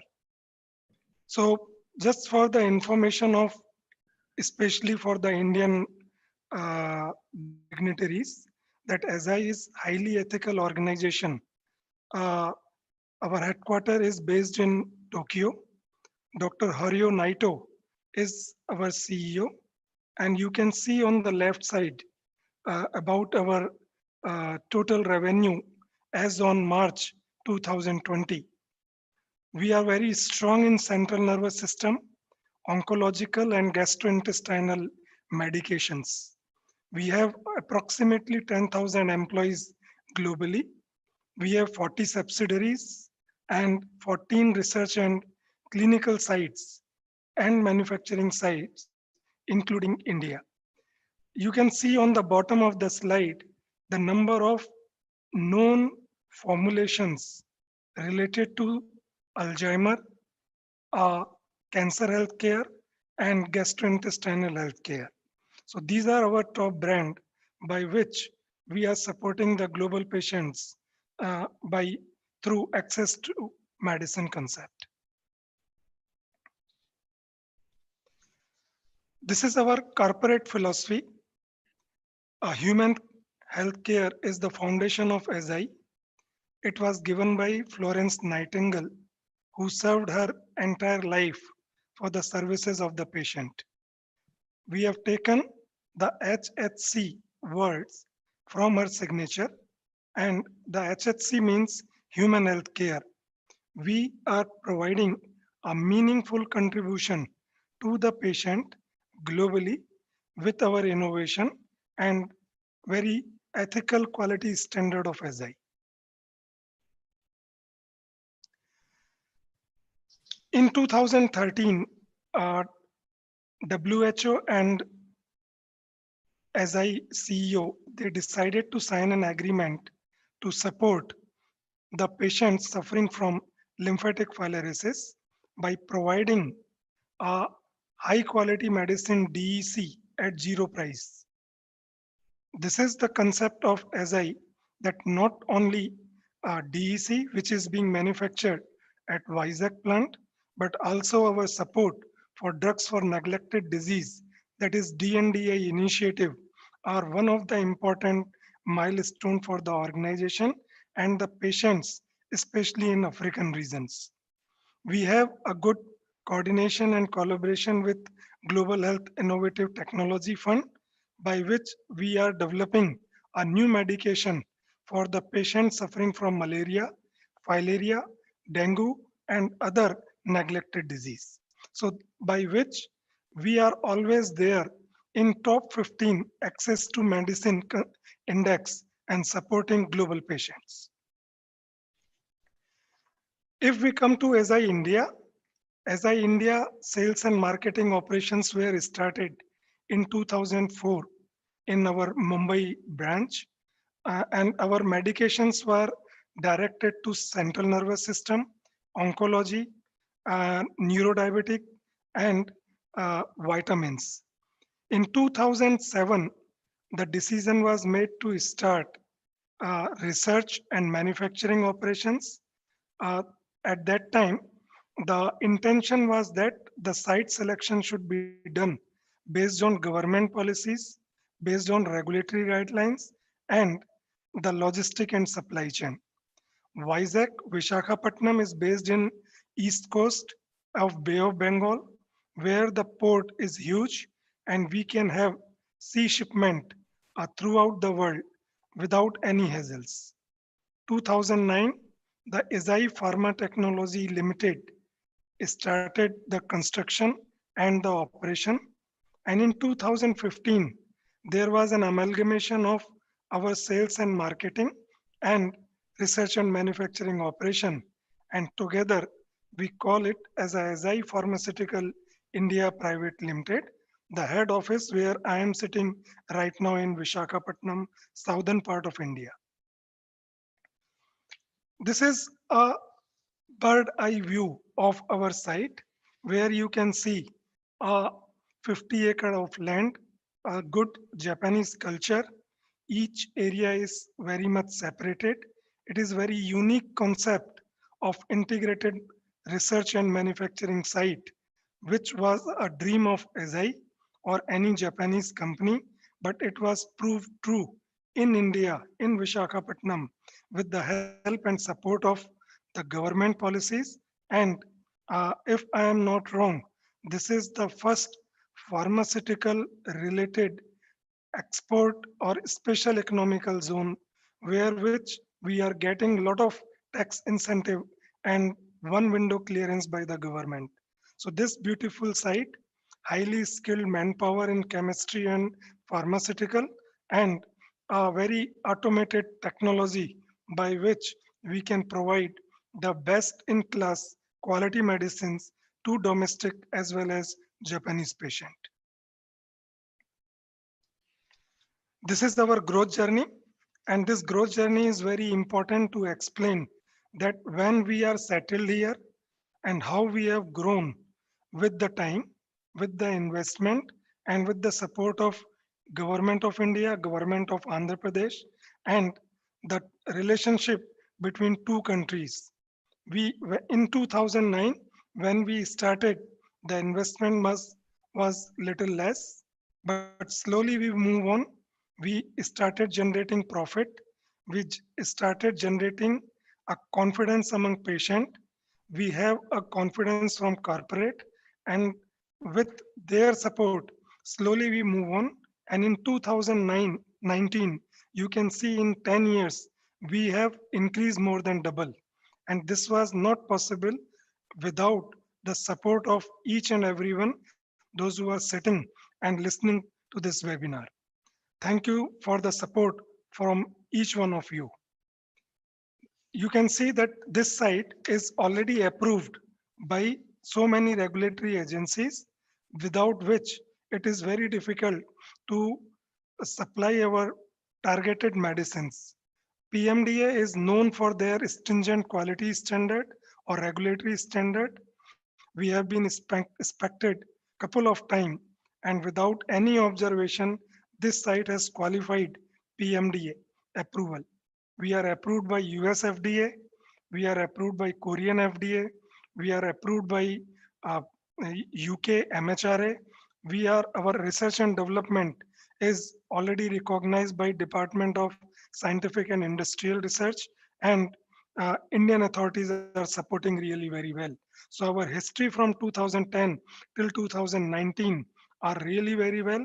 2020, even after COVID-19, we are performing very well.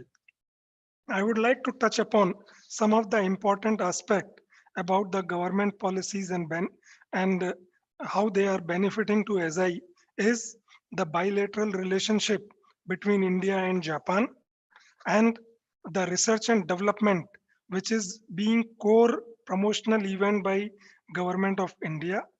The 100% FDI, a greenfield project established in Vizag, and by providing a lot of incentives like subsidized land, cost, power incentives, stamp duty, relaxation, and export and import tax incentive.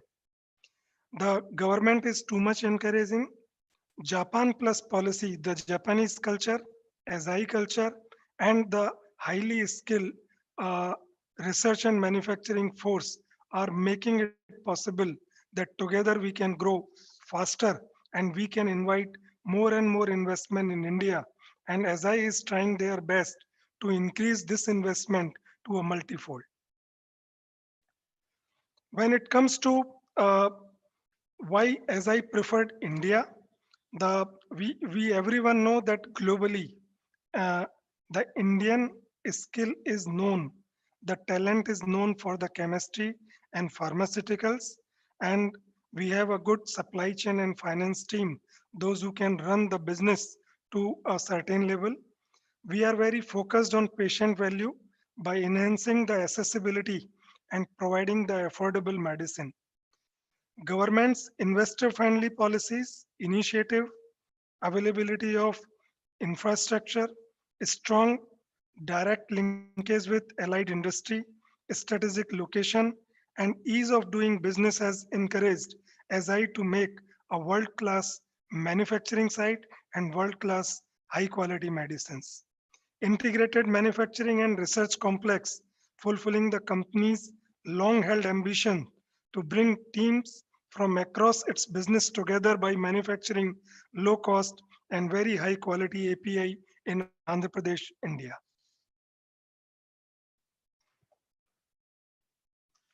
Make in India is another initiative.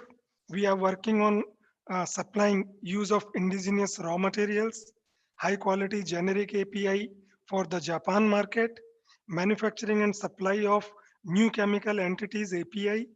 We are providing the clinical trial manufacturing API and supporting the global population for clinical trial activities. And this has happened in India with the support of our corporate and lot of investment in India. We are corporate social responsibility sector, and we are supporting the local villages. Recently, we have adopted 4 villages, and our dedication is towards to those villages where most of the population are having impacted with lymphatic filariasis. We are doing the mass drug administration program, supporting government of Andhra Pradesh and government of India by providing the high quality diethyl carbamazine tablet produced at our Vizag plant. We have been awarded, and this is the recognition we have received from different authority based on the work we have done in India. In 2012, this site has received a ISPE award, that is International Society for Pharmaceutical Engineering in project execution category, and first in Asia in 2012. And this beautiful campus was awarded for this. We have received award for global quality appearance. We have been awarded for our operational excellence. In India, we have been awarded by our research and development activity. And in last many years, we are being awarded 4-star and 5-star rating for EHS. And this is being done by the Indian skilled, talented workforce available after the training and development by each one of us.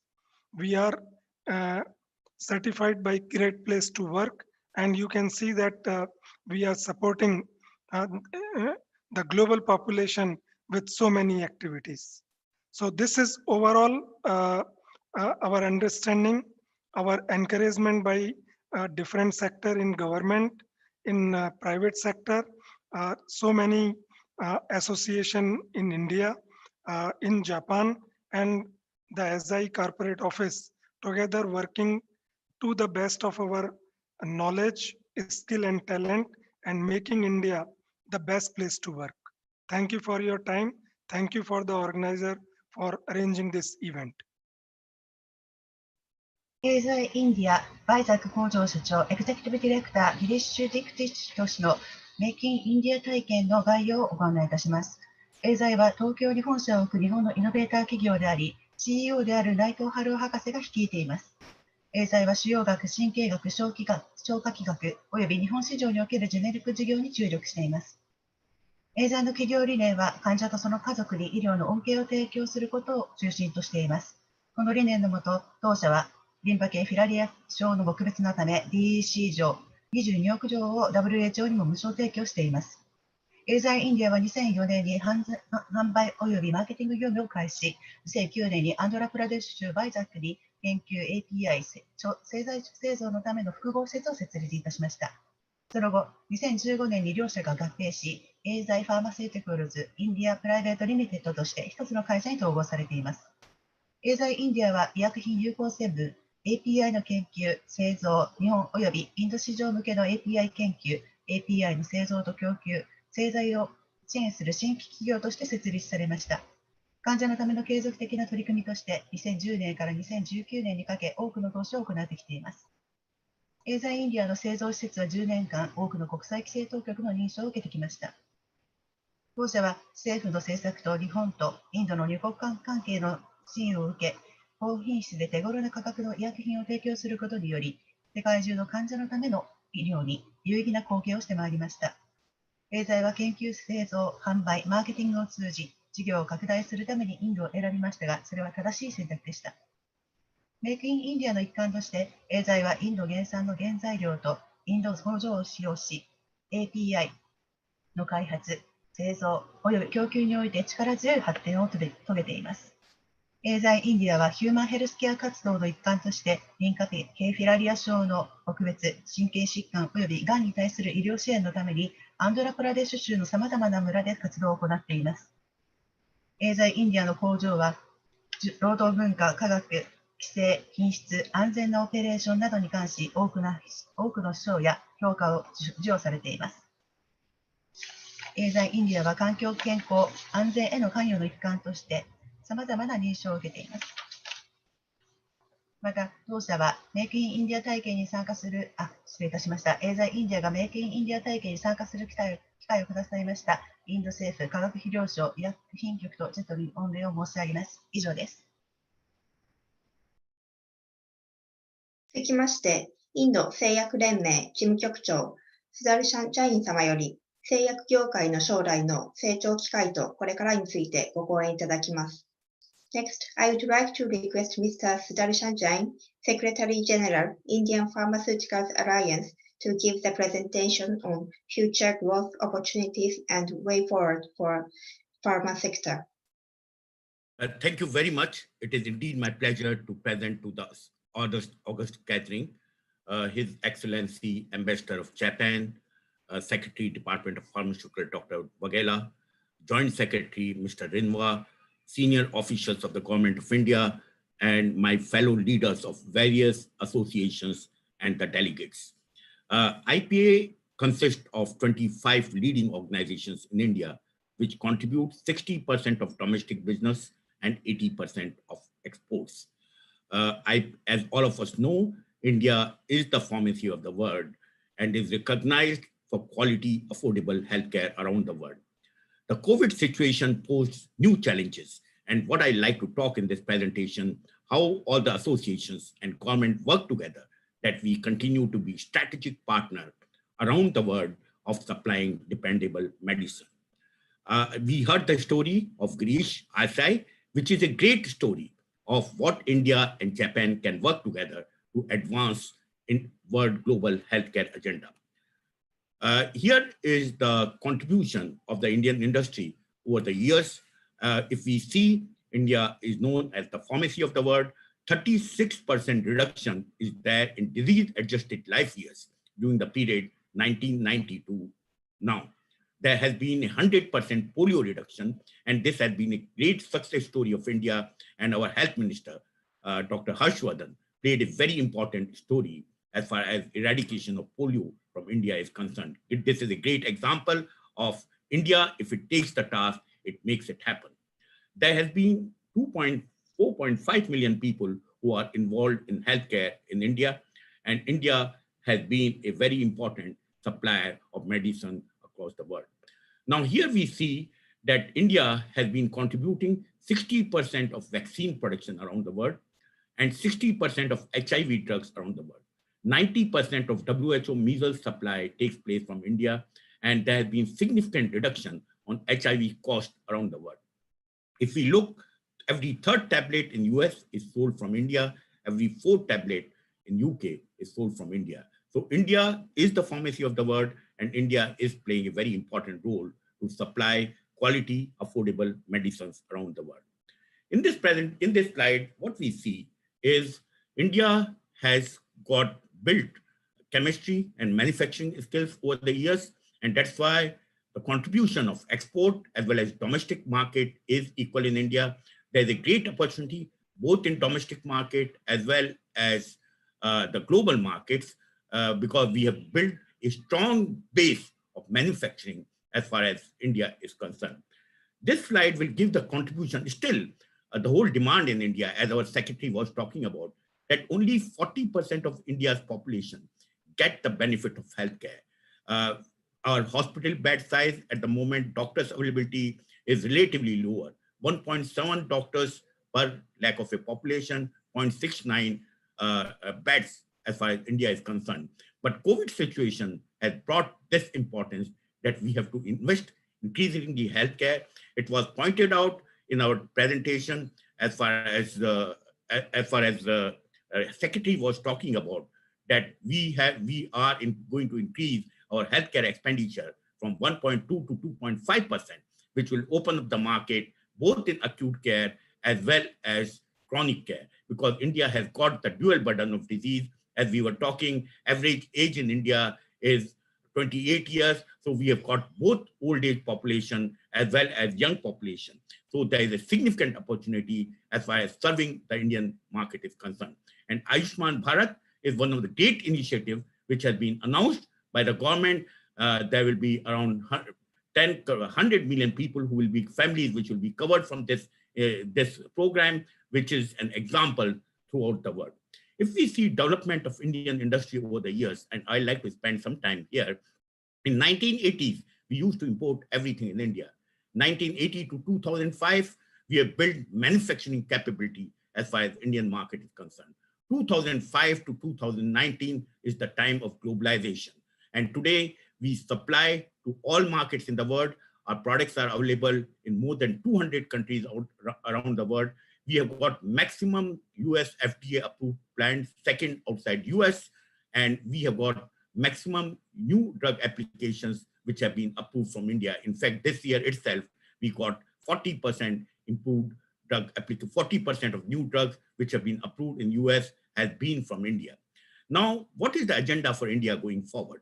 One, as has been pointed out in the FDI investment in India, over the years, there has been a tremendous emphasis on corporate governance as far as India is concerned. There is an emphasis on ease of doing business and also improving the innovation index as far as India is concerned. And that's why if you see, we have improved significantly our ranking in ease of doing business. we have significantly improved our ranking as far as innovation index is concerned. And that is the thrust of the pharma industry going forward. API, we have just announced the policy. Mr. Rinwa, Joint Secretary, was talking about that we have announced production-linked incentive scheme, $900 million. We have announced creation of pharma parks. Again, India has the technical know-how, but because of the lack of incentive and because of competitive pressures from other parts of the world, which were giving a lot of incentives, our API share went down. But we have got all the technological capability to demonstrate that we can serve the world better as far as API is concerned. I would like to talk here about the cooperation which has been there between various industry associations and the government to meet the COVID situation. All of us on 23rd May, when the lockdown was announced, our manufacturing capability was impacted because the workers were not there in the factory. Government announced that pharma sector is an essential sector.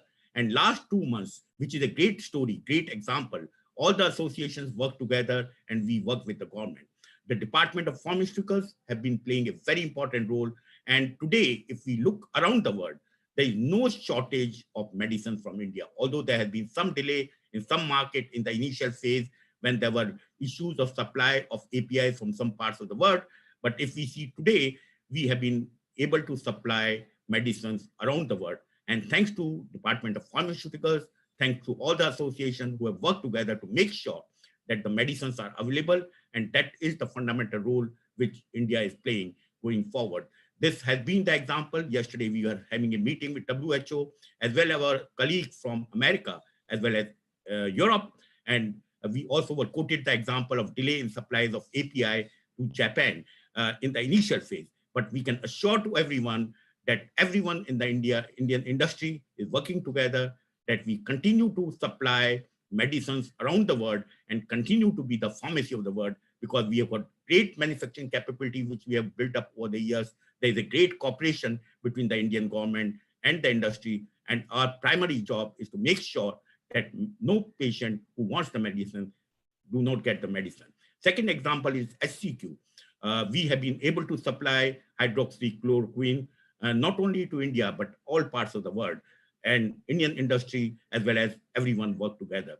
It was also talked of the concept of Pharma Bureau, which has been created, which is one-point shop as far as attracting investment is concerned, because previously everyone has to go to multiple places. So India is today an ideal destination for investment as far as pharma sector is concerned, because we have got tremendous manufacturing advantage. We have built manufacturing plant of the scale, and we have got talent which is tuned to manufacture products, and we have got the understanding of global market. Having realized this, we have set up an ambitious goal for ourselves. Indian industry has set up an ambitious goal for ourselves. We have done McKinsey study here, and what we say, as Secretary was also pointing it out, that we will continue to be the largest supplier of medicine in the world in the next 10 years' time. Today, we are third largest. Our aim is to become the largest volume supplier, because affordable quality medicine is fundamental. That's the first goal which we have set for ourselves.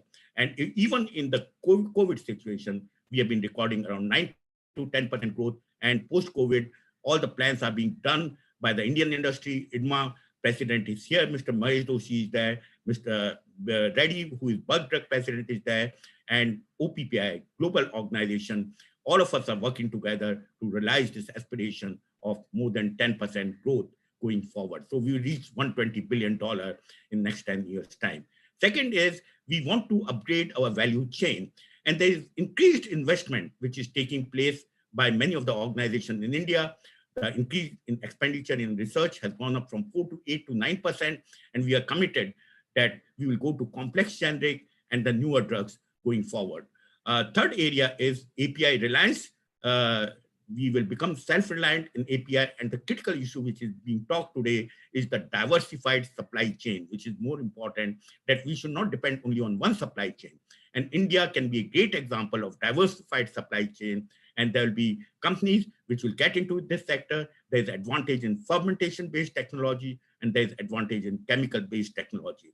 And we will continue to service the world, and we will continue to meet the requirements around the world. And India and Japan can work together great example is ISI, and I will see many opportunities coming together where India and Japanese companies work together to service affordable quality healthcare around the world. With this, I'd like to thank once again the organizers, Japanese Embassy, Ms. Mona, she has played a very important role, Mr. Rinwa, and all the officials, both of Japanese Embassy as well as DOP. Thank you very much. インド医薬品協会事務局長スダルシャン・チェイン様のプレゼンテーションの概要をお伝えいたします。インドはさまざまなワクチンと ARV 薬の世界需要の 60% 以上を供給し、200以上の国へ輸出をしていることから世界の薬局と呼ばれています。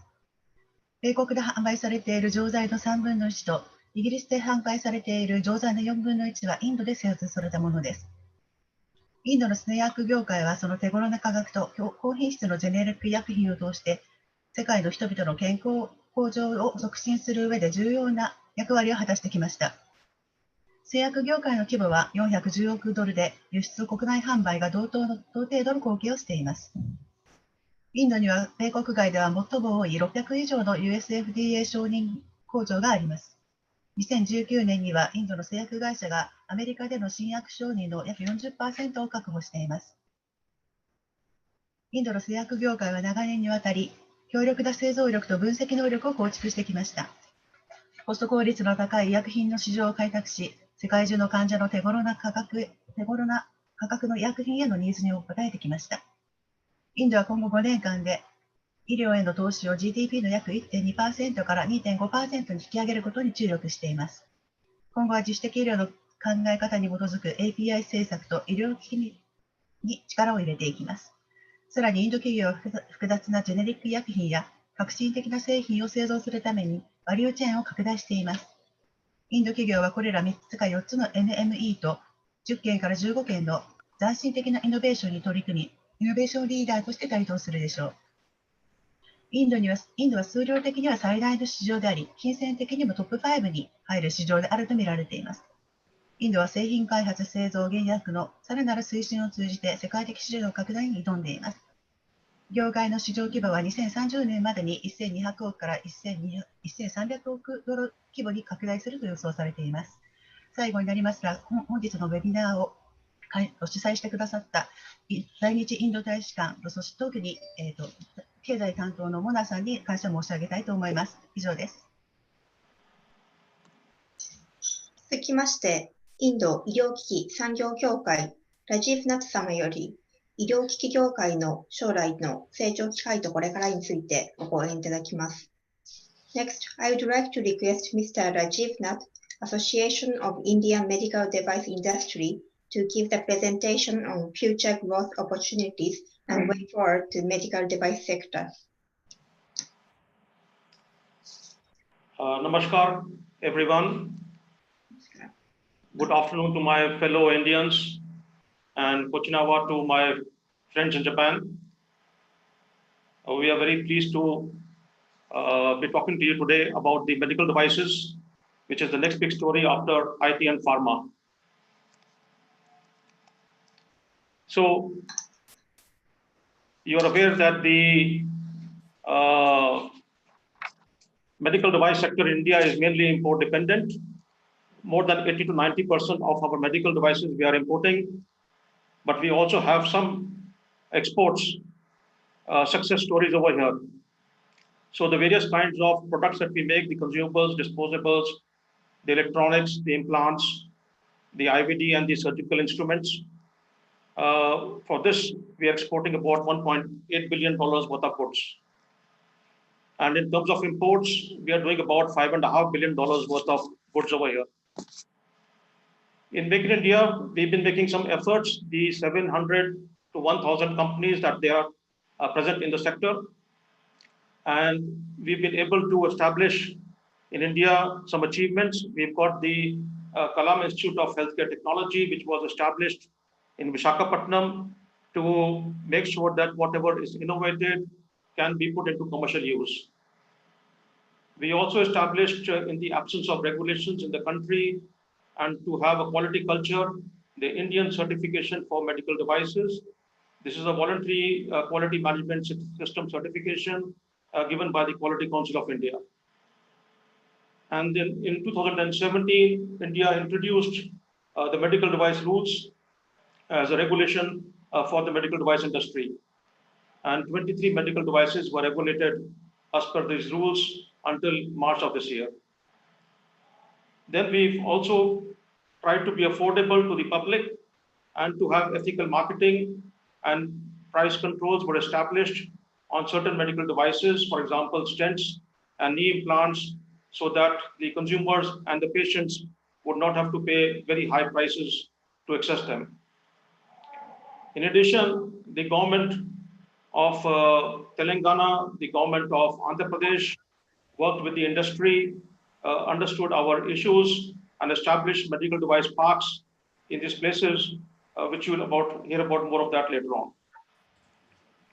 So as the ecosystem is evolving, you will notice that we've got the Indian Biomedical Skill Consortium, which was established. This is an institute, which is basically a virtual institute whereby 3 associations, the Quality Council of India, IMED, and the AIMTZ have jointly played a role to establish this so that biomedical engineers can be certified, and even technicians can be certified in various modules as biomedical engineers. To make sure that there is fair marketing in the country and there's traceability, the Department of Consumer Affairs also established the packaging rules, and in effect from 1st of January 2018, all medical device rules or products have to carry the country of origin and the maximum retail price. There have been various education seminars and conferences on building a quality system in the country, making our manufacturers appreciate quality and be quality conscious, and also to have innovation in the country. So what do we have now?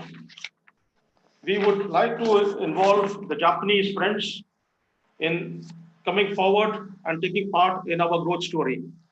So the current market size in the country is about 1.5 billion yen. And we are inviting approximately 1 billion yen worth of investments that we are targeting over the next few years from various leading countries in the world, whether it's Japan or USA or Europe. But we would definitely prefer from Japan. So we are targeting 1,200 technical collaborations with Indian investors of small sizes to generate about 600 billion plus yen investments. And then 200 joint ventures with overseas foreign investors for, again, having an investment target of 200 plus billion yen. And then we hope that around 50 large MNCs in the world would come and put their factories in India and help the ecosystem going forward by being mother plants. And this will bring in another 200 billion yen. So a total of 1 trillion yen can be invested in the country over the next few years. For Make in India, we have sought various tariff measures, and the government has been supportive to protect the investments of those coming from outside of the country, like you heard from Nipro, and also our own Indian manufacturers. Mostly the custom duties have been 0 or 5% in the past, but in 2016, the custom duties were increased by 2.5% to 7.5%. And more recently, in February this year, on some of the products, a 5% healthcare cess was added so that the collections on the duties could be channelized into building the public healthcare infrastructure. Now we are seeking that the custom duties, if they could be established with a export linked or a international compatibility linked package. So when you are able to make more or export more, so the investment of the foreign companies coming into the country, their investments are protected, then the custom duties may possibly be increased in a staged manner from 10 to 15%. In order to also give an incentive to those coming forward to India, for example, the Japanese investors, the government has given an incentive of a Make in India preferential purchase incentive. So if anybody makes the product in India, the company who has made the product in India, it may be a foreign company, a Japanese company making in India. But then if the competition, for example, is China or Chinese import, the Indian company can match the lowest price in the tender and still have half the business. Going forward, we are seeking that this may finally be enhanced to be made more profitable for more quality conscious companies who are giving definitely a higher quality and may not always be finding it remunerative to match the salable price, and to give them a 15% or some price benefit as preferential pricing permissible in WTO and also in financial rules. To address the issue of patient safety and quality, like you have in Japan, the PMDA, now all medical devices are regulated under the Drugs Act with effect from 1st of April this year. But this is being done under the medical device rules. However, the Act applied is still of the medicines. So we are already having a situation whereby a separate act has been drafted by the Niti Aayog, and this is under discussions, so that in due course of time, all the kinds of devices that we are making will be migrated to this new regulatory framework. We look forward to having the Japanese friends come to India. Just to give you a little bit of background, my own company, Hindustan Syringes and Medical Devices, was the very first factory as a medical device company established between a Japanese company and an Indian company.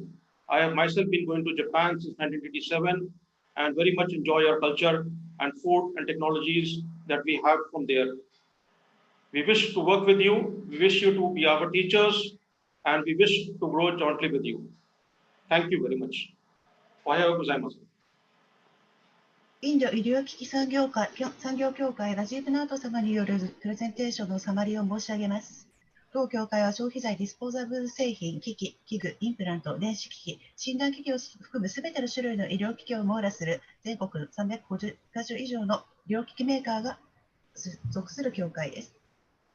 インドは2019年に5440億円相当の医療機器を輸入し、1780億円の医療機器を輸出しています。小売と機関への販売市場規模は1500億円を超えています。インドの医療機器分野には1兆円以上の投資可能性があり、アイメットにおきましては会員企業を代表して日本の専門性の高い医療機器メーカーの皆さんにはぜひ高度な技術を教えていただき、ジョイントベンチャーとしてまた 100% 子会社への投資を通じて私たちの未来の技術連携パートナーになっていただきたいと考えています。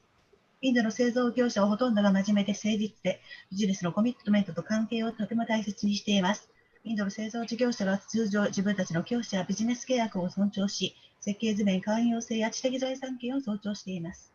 また私たちはインドのメーカーが責任感を持って製造し、公正で倫理的な方法で販売することを奨励しています。インド政府はインドの製造業が競争上の優位性を獲得するための措置を講じており、アイメイトはこの目標に向けて政府を導いています。同時にインドと海外の投資家の投資を特に初期の段階においては保護し、育成していきます。さらに投資家にとっての事業性を確保しながら、顧客が高品質で安全な医療機器を手頃な価格で入手できるように努めています。以上です。ここからインドの4つの州政府より各州の投資機会についてご講演いただきます。まず、グジャラート州政府産業上席次官 MK ダス様よりグジャラートでの投資機会についてご講演いただきます。Now I would like to request 4 states to introduce their investment opportunities. We are running behind the schedule, so I request panelists to conclude the presentation within 3 to 5 minutes. First, I would like to request Mr. M.K. Das, Principal Secretary, Industries Government of Gujarat, to give the presentation on investment opportunities in Gujarat. Konnichiwa. Good afternoon. Watashi wa Ono Das desu. I'm M.K. Das here. Gujarat and Japan have had good relationship ever since Honorable Prime Minister of Japan visited Gujarat, and we had number of MOUs in 2017. I am happy to announce that I was part of that ceremony, and we entered into 18 MOUs. And all the MOUs have fructified, and we have got running and active factories in Gujarat, generating a lot of wealth and employment. Next slide.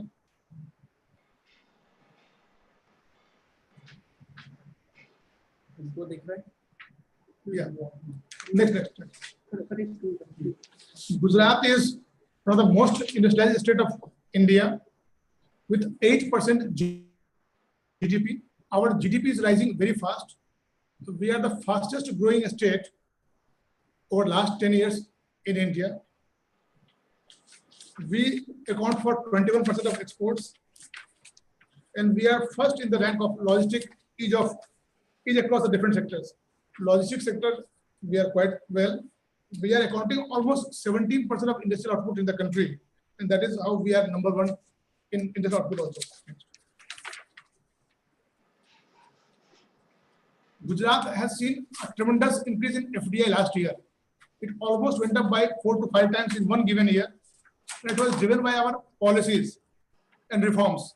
Our Honorable Chief Minister has taken upon himself the initiative of ease on every front, whether it is land allocation, labor laws, financial sector, industrial peace. We have undertaken number of initiatives for ease of operation.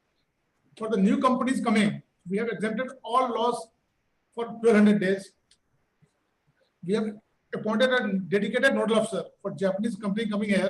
We have got a Japan desk in our indexed being government. We have also appointed a nodal officer for all the industries coming here. And I'm happy to tell you that yesterday only, one Japanese company decided to invest in Gujarat, and that is almost 800 crore rupees, and that will be almost 15 billion yen. It will equivalent to 15 billion yen. We have come up with an ordinance. A large number of SME wants to come to Gujarat from Japan. I had been to Japan 3-4 times in the last 2 or 3 years, and I have interacted with people there. So we have come up with an ordinance that SME company will not need any approval for the first 3 years. They can come and start operation and take approvals later on, whatever approval is required.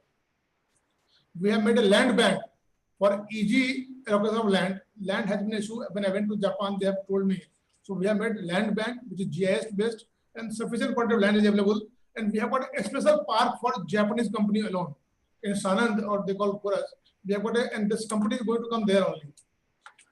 We have got fast track exit mode also. Then we have got IFP for large company or even other company also. We have got investment facility center, and here people are getting large approvals online without coming to India also. In past, almost 4 lakh or 400,000 approvals have been given in last 3 years alone.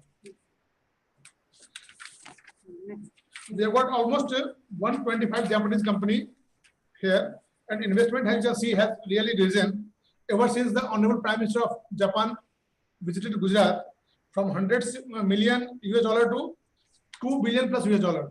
It is ever increasing. Suzuki has entered into an MOU whereby they have told us that they will invest $7 billion in coming years alone. The company, you can see all beginners are there, and they had wonderful experience also. Suzuki, Honda, they could start operation in 2 years or less than that. But they decided to come to India. They could start production in 2 years only. Gujarat is the leader in the pharma sector also.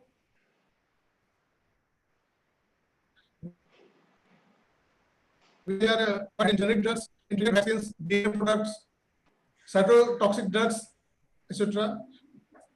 Our costs are very comparable. This is the most important thing. Our costs are very low, and we are very much ahead of others in this. Our cost is 1/3 of the cost in Europe and US. 53% of India's medical devices are being manufactured here in Gujarat. We have got 40% of India's pharma machinery is being manufactured in Gujarat only. What they say that every 6th drug in US is from India or Gujarat. I mean, the large number of them are from Gujarat only. India's contract research and contracted manufacturing organization, they have got 40%, and we account for 19% of India's bulk drug exports. The industry turnover is more than $75 billion.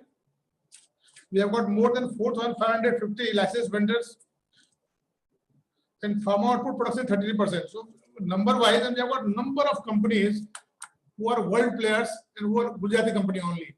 Torrent, Jadis, Cadilla, Gladys, most of them are Gujarat-based company only, but they have global presence, global footprint, and they are doing quite well and having good name worldwide. Then we have got infrastructure also for medical devices part. I am happy to state that our Bagala Sahab, Principal Secretary to Government of India, has been kind enough to approve 2 different parks. One park is for medical device, and one park is for pharma.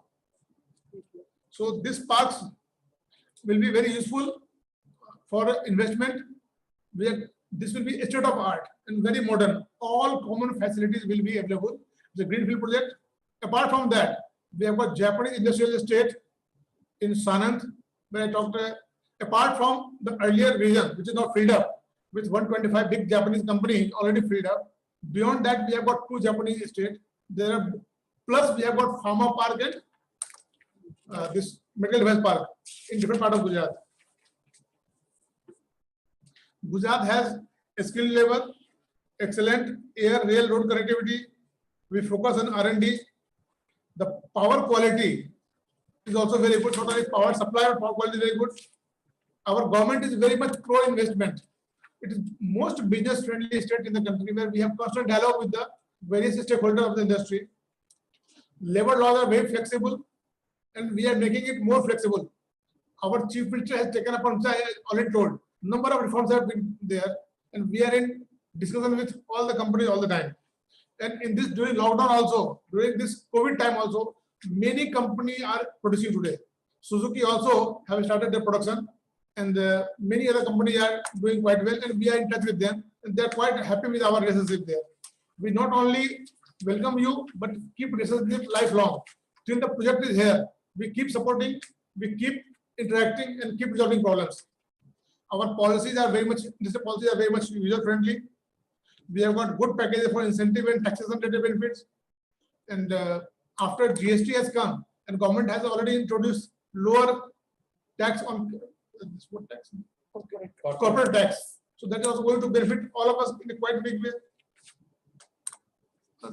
The skilled manpower is also a big plus here. And I can see the Japanese company, some of them are here in here. They have been very happy, and we have got very good feedback from owner of Suzuki. And I'm happy to tell you, Jetro has a big office in Ahmedabad, almost as big as that in Delhi. It shows how much interaction we have got with Japan and Japanese company. We assure you on behalf of our Chief Minister that Gujarat is there to support the company from Japan. We are very happy with Japanese company with their presence here, and we will make a situation where we both will win-win. We call win-win situation. Not only Japanese company will win, we will get employment. It will be mutual interest, and we will. They have been our partners. They have supported in the high-speed train between Mumbai and Delhi. They are supporting our metro also. There's a number of companies have come here. We have got 1,000 crore rupees loan from JICA, and that we have utilized partly in investing in Japan specific projects. So I welcome all of you, and I hope that leading company in pharma will come here. We'll also, in case you want to come alone, you are welcome. In case you want to have joint venture, also you are welcome here. Because we have got global players, we are ready to do joint ventures. We can have good matchmaking also. Thank you. グジャラート州政府産業担当次官 MK ダス様によるプレゼンテーションの要約をお伝えいたします。日本とグジャラートは州内にジョテロのビジネスサポートセンターがアーメダバードに設立されたり、日本式ものづくり学校が設立されるなど長期的なパートナーシップを有しております。グジャラート州政府は積極的で安定した州政府であり、ビジネスのしやすさの向上に注力しております。グジャラート州産業開発公社内にジャパンディスクを開設、日本人投資家をきめ細かく支援を行っております。その結果、日本からのグジャラートの直接海外投資は数年間で大幅に拡大しており、現在州内では125社以上の日本企業が創業をしております。また同州はインドの薬品分野において主導的な州であります。産業は成長過程にございまして、州内には WHO の製造品質管理基準 GMP 認証を受けた製造施設が750カ所以上、またアメリカ FDA の認証を受けた製造施設が130カ所以上存在しております。現在、州内には大塚製薬やカディラ、サンファーマ、アルベミック、トレント、クラリス、アンニールといった主要医薬品メーカーが進出操業しております。また、州内にはすぐに事業が開始できる状態となっている医療機器、医薬品専用インフラがあり、また、バイオテクノロジー経済特区も5カ所開設されております。さらに、2カ所の日本企業専用産業団地が揃っています。さらに、同州には、労働力や優れた接続性、研究開発の重視、イノベーション、安定した供給、投資家に優しい政策、柔軟性のある労働法など、生産に必要な要素が揃っています。魅力的なインセンティブや優遇策を用意しております。州政府ですが、同州に進出した日本企業、また海外企業の多くはグジャラートにおける事業に満足を示し、また州内の事業拡大に強い関心を抱いております。以上です。Second, I would like to request Mr. Hansraj Sharma, Additional Chief Secretary, Industries Government of Himachal Pradesh, to give the presentation on investment opportunity in Himachal Pradesh. Thanks, everyone. Respected Secretary Pharma, senior officers of Government of India, Mr. Verma, Honorable Ambassador of India to Japan, and captains of the industry, ladies and gentlemen. I am honored to be part of this webinar. I am Hansraj Sharma, Director of Industries in the northern state of Himachal Pradesh, which is progressive and though small, but has very good indicators, whether it's demographic indicator or social indicator or HDI index, etc.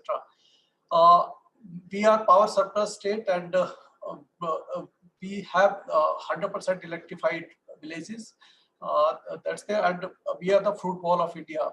From June onward till December, our apple is present every year, and it reminds of the Himachal Pradesh. As far as the industry is concerned, we have around 55,000 industrial units with around investment of $7,000 million US, employing around 500,000 persons in the state. But 99%, 98 to 99% of the industry are in MSME sector. When coming to the pharma, we are the largest pharma hub in the country, and with investment of around $1,055 million US, and basically the annual consumption of the bulk drugs, the APIs in this sector is to the tune of more than $3,000 million US.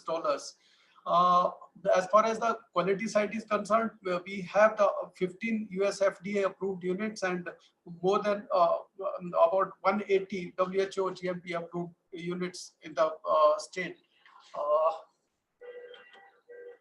Then, as far as export is concerned, we are exporting around pharma products around $700 million US from the country, and its share is around 7 to 8% of the country's export in pharma sector.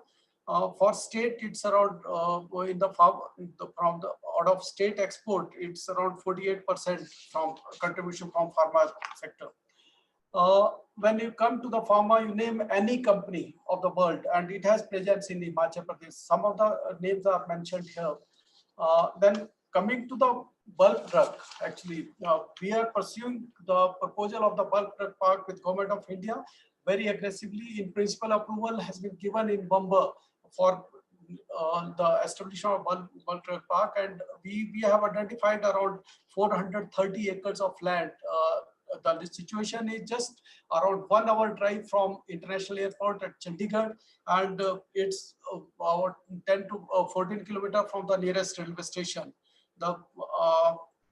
And the USPs of the state, we have the cheap and affordable power and low land rates, and the marketing, because about 700 units are situated in the nearby area. There will be no marketing problem for the bulk drugs produced in the state. Additionally, we have the social infrastructure.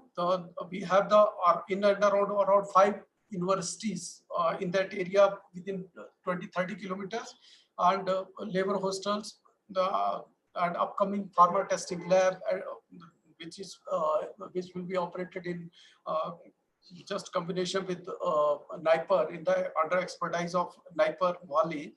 And additionally, the most important factor, which is not available in this slide, but we have the scheme for industrial investment policy under Government of India, where there is incentive or subsidy to the tune of around 30% of plant and machinery with maximum of rupees 5 crore. This scheme is continuing till 31st March 2022, and it's implemented in the state. Additionally, we have last year only pronounced the new industrial policy, and under which there are very, very attractive incentive. The fixed incentive like that of the low land cost, and then stamp duty rebate, etc. But the recurring incentive, the most important is that there is a reimbursement of the state GST to the tune of 50 to 90% for 7 years. That's the big incentive for any unit which can come here. And we are known for the transparent administration and very effective administration. Being a small state with only 7 million population, it's very, very effective, and that's why our industrial growth, basically manufacturing growth in recent years, is more than 12% per annum. That speaks volume about our commitment for improving the industrial investment. As far as we have also mentioned about the one study, if the bulk drug, some pharmas are there, companies are coming, they will not only benefit themselves, but also our pharma industry will be benefited to the tune of around 20% in cost wise. We already have 3 units of bulk drug. The Morpen laboratories have license for producing 12 chemicals, including the atorvastatin, and we have the Fanta Pharma, which is producing the vitamin B3. At this juncture, we can only afford that. We can only offer that we are the transparent administration. We are very, very effective and in implementing our policies, and we have the good attractive incentives like subsidy, and for 5 years the insurance premium reimbursement, etc. Additionally, for MSME, we have passed the act where the self-certification is sufficient. They don't have to move from one place to another or one office to another for approvals. That is our ESCB. I welcome every company for investment in Himachal Pradesh, and I hope that my presentation will be useful for them. Thank you very much. Thank you everyone for giving me opportunity. ヒマチャルプラデシュ州州政府産業担当次官のハンスランジ・シャルマ様によりますプレゼンテーションの概要をお伝えいたします。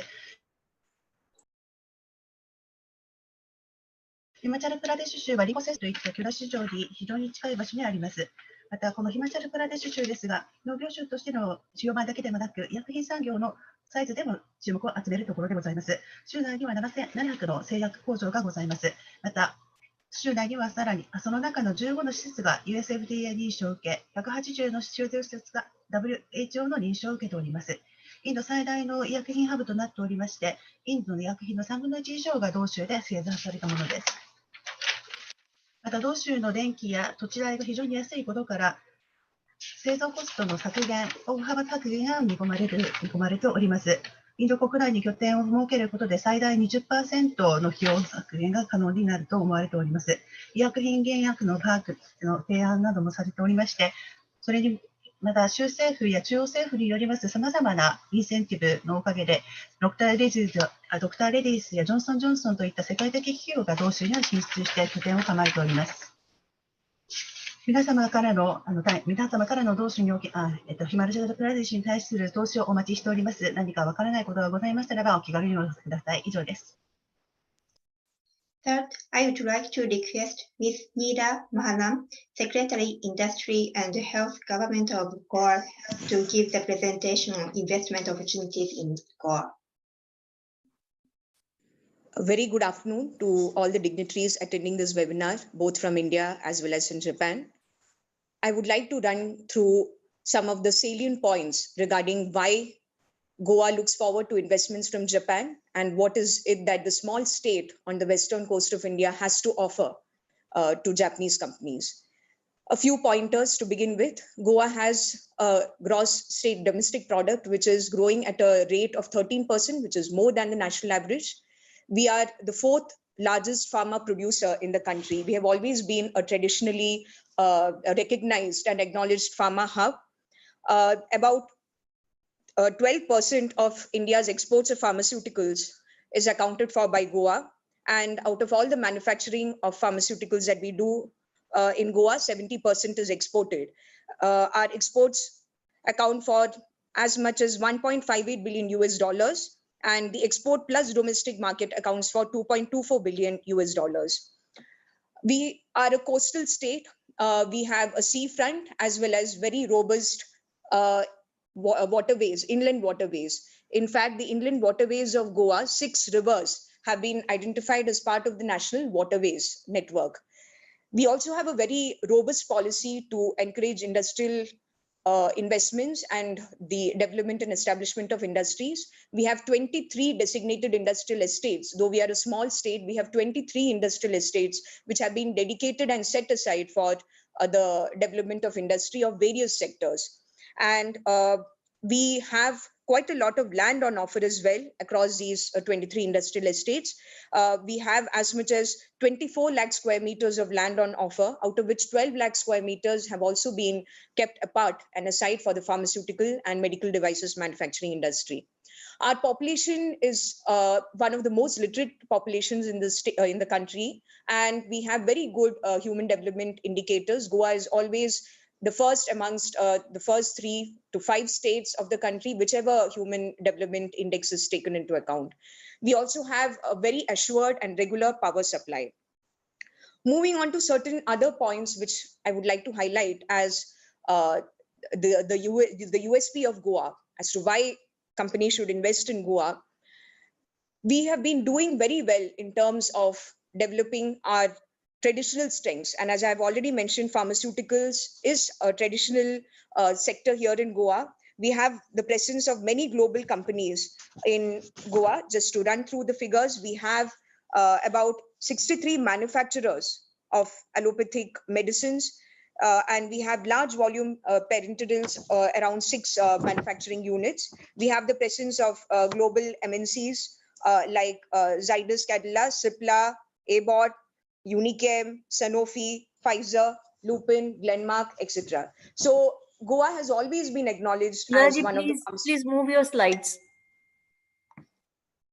Yes. So we have the presence of many global leading MNCs, as is shown on the slide, and we've had very good experiences and interactions with the members of the pharmaceutical industry that have been operating in Goa.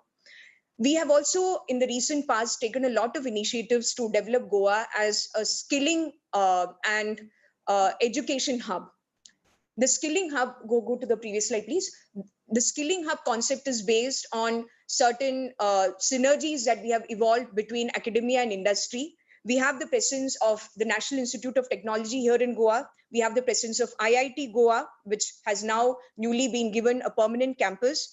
We have the presence Goa of... not moving. Can the slides move? Sir, this is a slide which I'm currently presenting. Why invest in... No, your slide has not moved at all. On our screen, it's the first slide from the beginning only. Slide number 1. Yes, sir. In Japan also, in Japan. Sir, is it better now? Has the slide moved? Hello? No, it's not moving. Can you see the... You need to do slideshow. Okay. Just please. It is on slideshow mode, it seems. It's already on slideshow mode. We'll give me precisely one moment while the team is exiting and putting it on the mode again. We were already on slideshow. Moving now. Now it's moving. It's moving now. Thanks a lot. I'll just go back to, please go back to the previous slide. Yes, I've been talking about the points that constitute the USP for Goa. Apart from the points that I already mentioned, this is actually the most relevant slide that I would like to focus upon. Why invest in Goa? So as I was mentioning, we have been planning of late to develop Goa into an education cum skill development hub for the country. We have a lot of synergy between academia and industry because we have the presence of premier institutes, national level institutes like IIT, NIT, BITS, etc. here in Goa, which have their permanent campuses. And we also have the oldest pharmaceutical college in Asia, the Goa Pharmaceutical College. Therefore, we have a lot of skilled manpower, and especially in the sector of pharmaceuticals and medical devices. I think we definitely are looking forward to opportunities to harness this strength that we have, and we look forward to developing this even further. In fact, we also plan to have a skill development hub, and we are in partnership with a number of universities across the globe when it comes to the health sector. We have been concentrating always on the health sector here in Goa. We have a very well developed infrastructure going right from the primary to the secondary to the tertiary level of healthcare. Our recent initiatives in healthcare include the setting up of a super specialty hospital and a tertiary cancer care hospital, which are currently under construction at advanced stages. We have tie-ups with the University of Miami and the Yale Health Institute for developing further potential in the sector of medical research and medical device manufacturing. Goa has a very good quality of life because of the fact that we have a very previous slide. We have a very good quality of life because of the fact that we have a very naturally endowed location, as I mentioned, along the west coast of India with a seafront. We have in the recent years made a number of initiatives to make investor-friendly policies and to make the government proactive with measures put in place for ease of doing business. In this connection, I would like to highlight Neeraji, it's again that the we slide. have, yes. We are only able to see slide number 4. Are you on slide 4? No, right now we're on 6. Sir, we are on slide number 6, the slide with a black background. I hope that's visible, sir. Yeah, but our on main screen, we are only able to see slide 4 with all slides showing in the left side. So I don't think it is in the slide Something last time. My team is resolving that, sir. In the meanwhile, I'll continue, sir, so that we save time. My team is resolving that. What I've been mentioning, sir, right now, and for the benefit of all our panelists as well as participants, is that Goa has been taking a number of investor-friendly initiatives to ensure that there is a lot of ease of doing business. We have the Directorate of Industries, Trade and Commerce, and we have a Goa Investment Promotion and Facilitation Board. This board, the Goa Investment Promotion and Facilitation Board, is practically a single window for giving all necessary permissions and approvals for industries, units which would like to set shop here in Goa. We have the Goa Industrial Development Corporation, which is a custodian of the industrial estates. Through a proper synergy between these three hubs, we are able to ensure that all industrial projects which are interested in setting shop here in Goa are able to go ahead seamlessly and get their approvals, their permissions, as well as all the licenses that they need as quickly as possible. And in the recent past, we have been able to attract a lot of potential for investment here to the state of Goa. I would conclude by welcoming all our Japanese partners who are attending the seminar to consider Goa as a possible destination for investment. This last slide shows the Goa investment policy, the salient features of the Goa investment policy, and what are the things that we have on offer. It's precisely what I've already described. So with these words, I would like to conclude. Thanks a lot for this opportunity.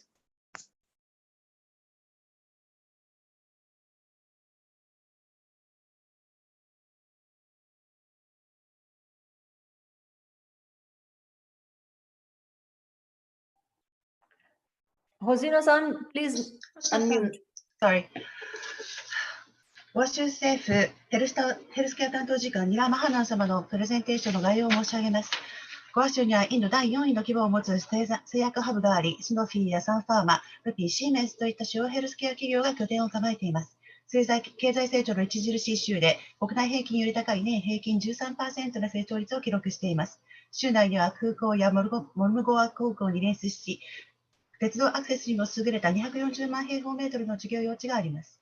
ゴア州内の電気使用量は国内で最も低く抑えられており、生産活動に適した環境が整っています。アジア最古の医療大学もあり、人材育成体制も整っています。州政府としても産業活動の強化やビジネスのしやすさの改善に向け産業界の要望を反映したさまざまな政策を導入しています。マハラシュトラ州やカルナタカ州といった大型消費者市場にも近接し、まだ製薬輸出のサプライチェーンも発達しております。日系企業の皆様の進出先として、ぜひご検討いただければと思います。以上です。Lastly, I would like to request Mr. Jayesh Ranjan, Principal Secretary, Industries Government of Telangana, to give the presentation on investment opportunities in Telangana.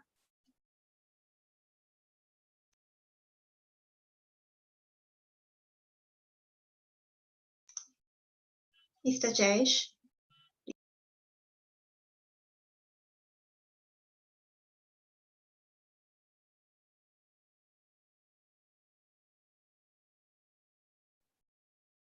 Mr. Jayesh, please unmute.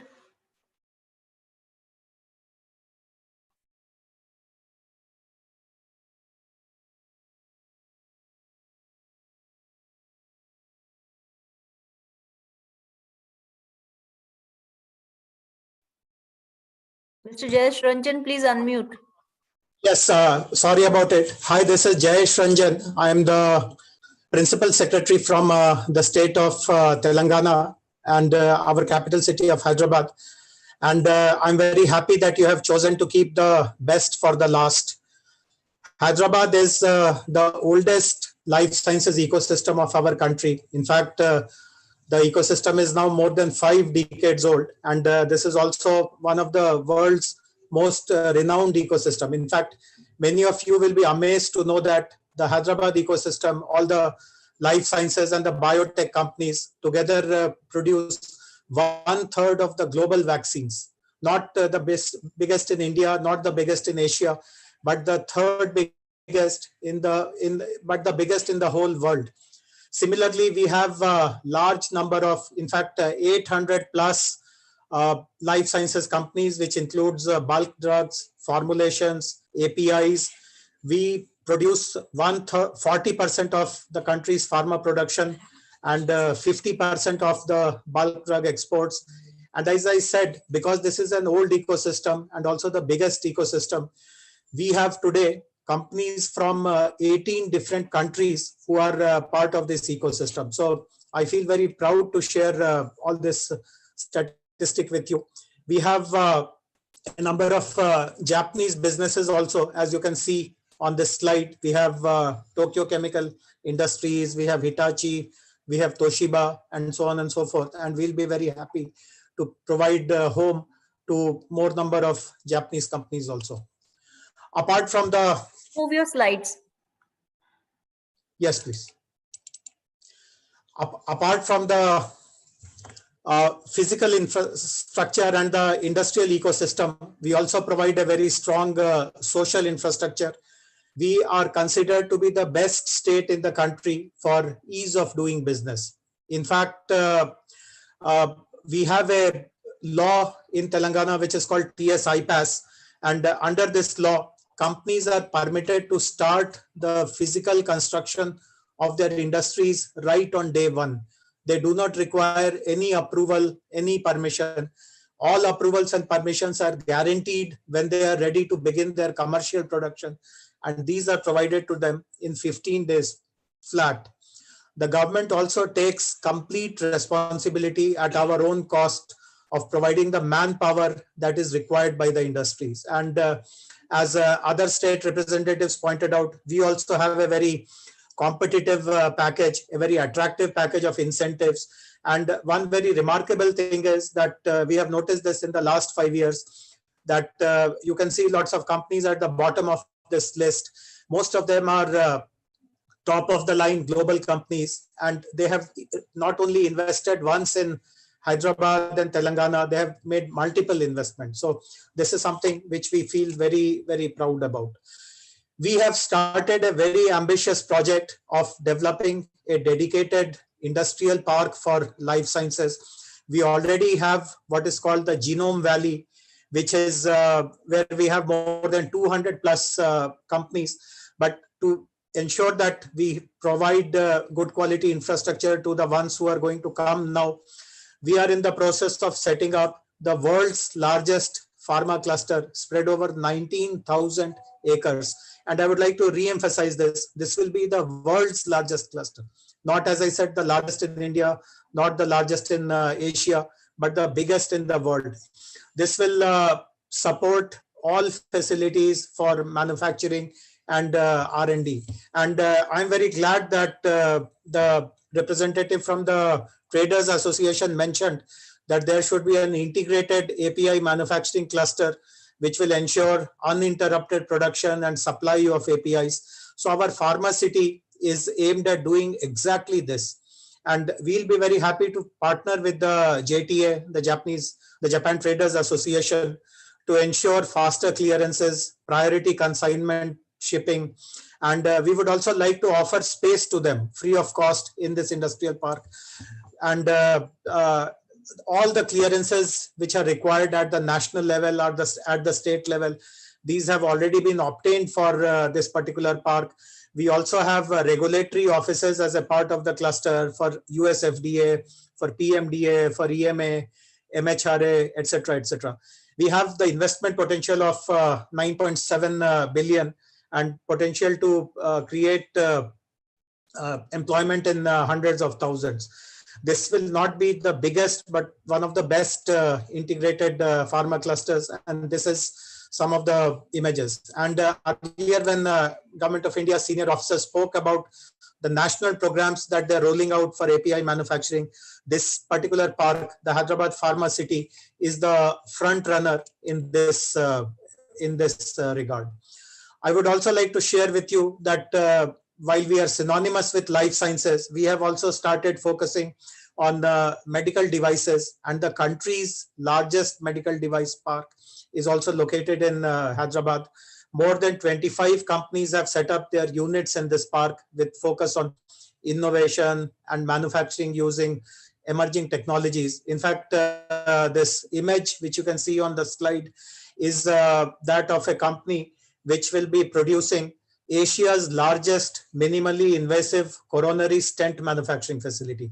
This particular park is very strategically located, very close to Hyderabad airport. Hyderabad, incidentally, has been identified as the best Indian city in terms of quality of living.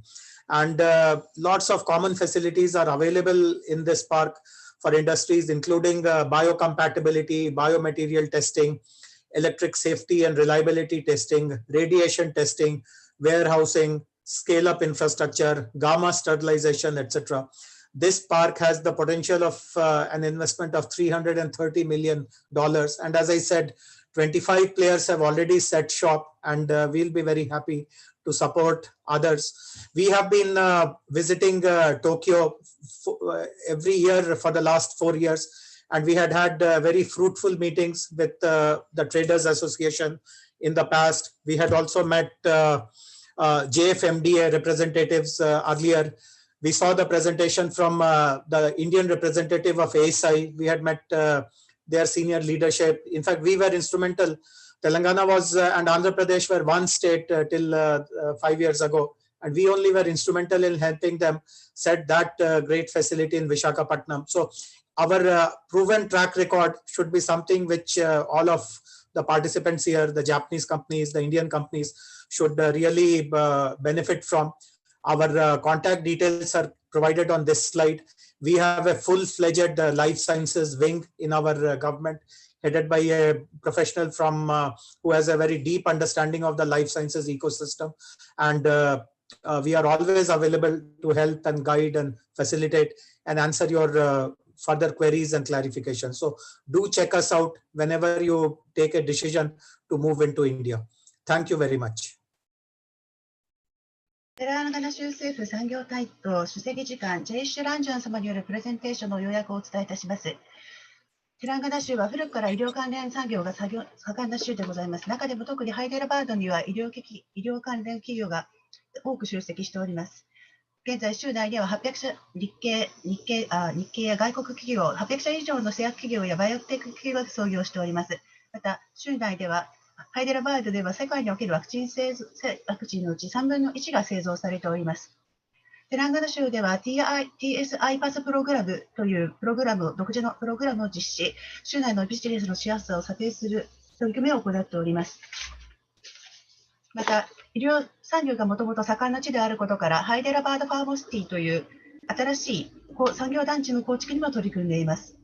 こちらには、先ほど JPTA の藤川様からインド国内に API クラスターを形成するべきだというお話がございましたが、まさに私どもがやっているのが、その藤川様がおっしゃっていた国内 API クラスターの構築でございます。この施設には道路や水道、電力、工業用温水、冷水、IT ネットワークやデジタルプラットフォームといった最先端設備を備えており、また居住区や社会インフラなども整備しており、すぐにでも入居できるような形で開発を進めております。また、このファーマシティ以外にもですね、医療機器産業団地の構築、取り組みを始めております。すでに国内には25社が入居している医療機器産業団地が構築されております。この医療機器産業団地は戦略的地理地にございまして、つい最近、暮らしの質という面でベストな都市で、最高の都市に選出されましたハイデラバードでも近接しております。共用施設の中には、倉庫や生態適合性センター、あと適合性試験センターやガンマ照射線施設などが併設されており、すでに25社が入居しているというふうに申し上げましたが、他の区画も空いております。日系企業の皆様のお問い合わせ、また入居をお待ちしております。私どもテランガナ州は過去4年間にわたり毎年日本を訪問しておりまして、医療関係の産業団体の皆様とすでにパイプを構築しております。ハイデラバード、またはテランガナ州にいる進出をご検討くださる日本系企業の皆様には直接私どもの方から支援をさせていただきたく存じますので、お気軽にご要望をお寄せください。以上です。ここで質疑応答ですが、時間が押しているため割愛させていただきます。なお、本日の資料はすべてインド大使館より参加者の皆様にはメールでお送りさせていただいておりますが、もし届いていない場合はインド大使館までご連絡くださいませ。We are running behind the schedule, so we will skip the Q&A session. We believe that participants have received all the presentations today. In case you haven't received it, kindly inquiry Embassy of India, Tokyo through email. So finally, I would like to request Mr. Navdeep Limbar, Joint Secretary, Department of Pharmaceutical, Ministry of Chemicals and Fertilizers, Government of India to sum up and give the vote of thanks. Thank you very much. Our video is off, I think, from the host. If it could be started. Can you hear me? Yes, sir. We can hear your voice. Yes, we can hear you. Yeah, thank you so much. We thank our embassy in Tokyo for organizing this wonderful webinar, very successful webinar.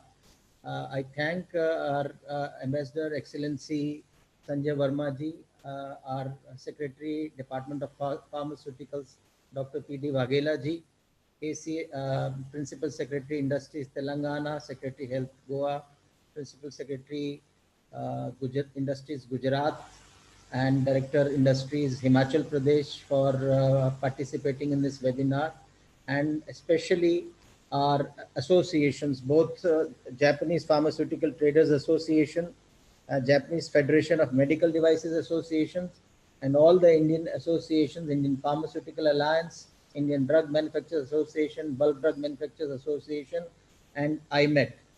And both the companies, Japanese companies, ISI and Nipro, which are working in India. And we hope that this webinar would be a good beginning, and all the companies, Indian companies as well as Japanese companies which are on the listening mode in this webinar, would come together and make use of the excellent opportunity that has come our way. We have come with 4 new schemes which we explained, and as the 4 states also presented, the states are also giving a lot of incentives to the medical devices companies as well as the pharmaceutical companies. And there are other states also which could not take part in the webinar because of paucity of time. We hope that we can continue with this wonderful initiative that has been started. And I again thanks our embassy official, Mona Kandarji, who has really worked very hard to make this webinar a great success. Thank you everyone who has participated in this webinar.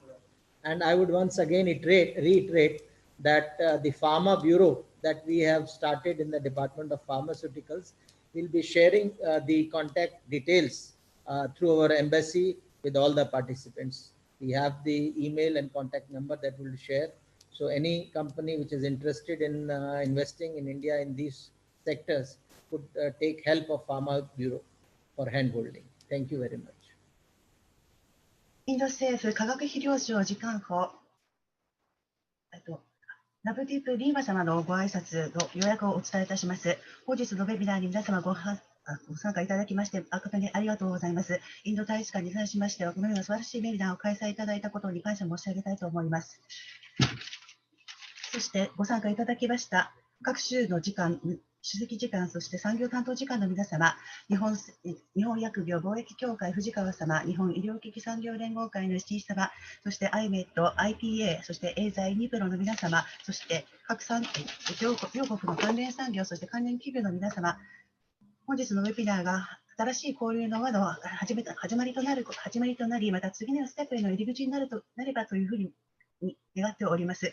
先ほど、中央政府、州政府それぞれに製薬産業、また医療機器産業向けの優遇策を導入しております。この機会に退院投資をご検討いただきたく存じます。私どもの、医療局、医薬品局の中にですね、日本人、退院投資の支援を行うデスクを設置しております。連絡先は在日のインド大使館の方からご案内させていただきます。最後になりましたが、この本日のウェビナーの開催を強力に牽引してくださいました在日インド大使館のモナカンダール公使に感謝申し上げます。そして参加者の皆様、本日はお時間をいただき誠にありがとうございました。以上です。以上をもちまして、本日のウェビセミナーは終了とさせていただきます。長時間にわたりお付き合いいただきまして誠にありがとうございました。なお、ここからオンラインネットワーキングは、インベストインディアのシーラトさんにモデレーターとして進行させていただきます。Thank you for your participation today. Now, I would like to request Ms. Sheerat, Invest India, to moderate this online networking session. Thank you. Good afternoon. I am Seerat Kohli from the Japan Plus desk at Invest India. Invest India is the National Investment Promotion and Facilitation Agency.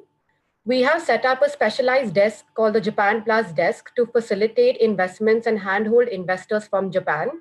We provide end-to-end services right from business assessment, location advisory, policy advocacy, familiarization of the states, issue resolution to aftercare. We would like to thank the Embassy of India and the Department of Pharmaceuticals, all the panelists and participants for executing this wonderful webinar today. We have received requests from companies in attendance today for networking sessions. Some of the Indian medical devices companies present here today are Merrill Life Sciences Private Limited, TransAsia Biomedicals Limited, Trivitron Healthcare Private Limited, Hindustan Syringes and Medical Devices, Sahaj Anand Medical Technologies, Kanam Latex Industries Private Limited, Healthier MedTech, Alengers Medical Systems, Apasami Associates, J. Mitra & Co. We have medical devices companies from Japan as well, Urbis Engineering, Fuji Systems, Kenko Corporation, Olympus Corporation, Sakura Seiki, Shimadzu Corporation, Hitachi, and Technowood Corporation. We have Indian pharmaceutical companies here with us as well, including Emcure, Wockhardt, Panacea Biotech, Cadila Pharma, Cadila Healthcare, Mankind, Abbott, Sun Pharma, IPCA, and the Indian Drugs Manufacturers Association as well. From Japan, we have pharmaceutical companies such as Astellas Pharma, DFE Pharma, Mitsubishi Tanabe Pharma Corporation, Nagase & Co., Neo Pharma Japan, Shionogi Pharma, and Summit Pharmaceuticals International. I would like to inform all the participants that the chat box is now open for networking. For meetings with the government at the central or state level, we encourage you to get in touch with us and the Embassy of India, Tokyo, to assist you with these meetings. Thank you to all the attendees and panelists. We hope to be in touch. Thank you. Please invite Seerath. Please invite AIM. Seerath? Yes. Please invite AIMTZ, IDMA, and BDMA. Sure. I would like to invite the following as well. Mr. Jitendra Sharma from AMTZ, Mr. Mukesh Doshi from IDMA, and Mr. Krishna Reddy from BDMA as well. Thank you.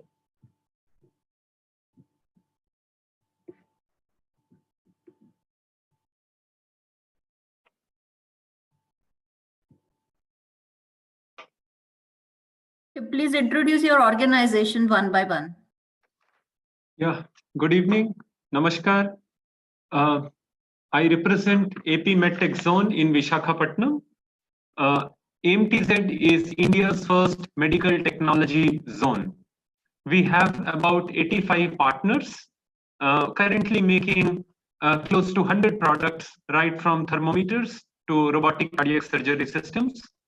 This zone is exponentially growing under the extremely progressive administrative leadership of our Secretary, Department of Pharmaceuticals, Dr. P.D. Vaghela-ji.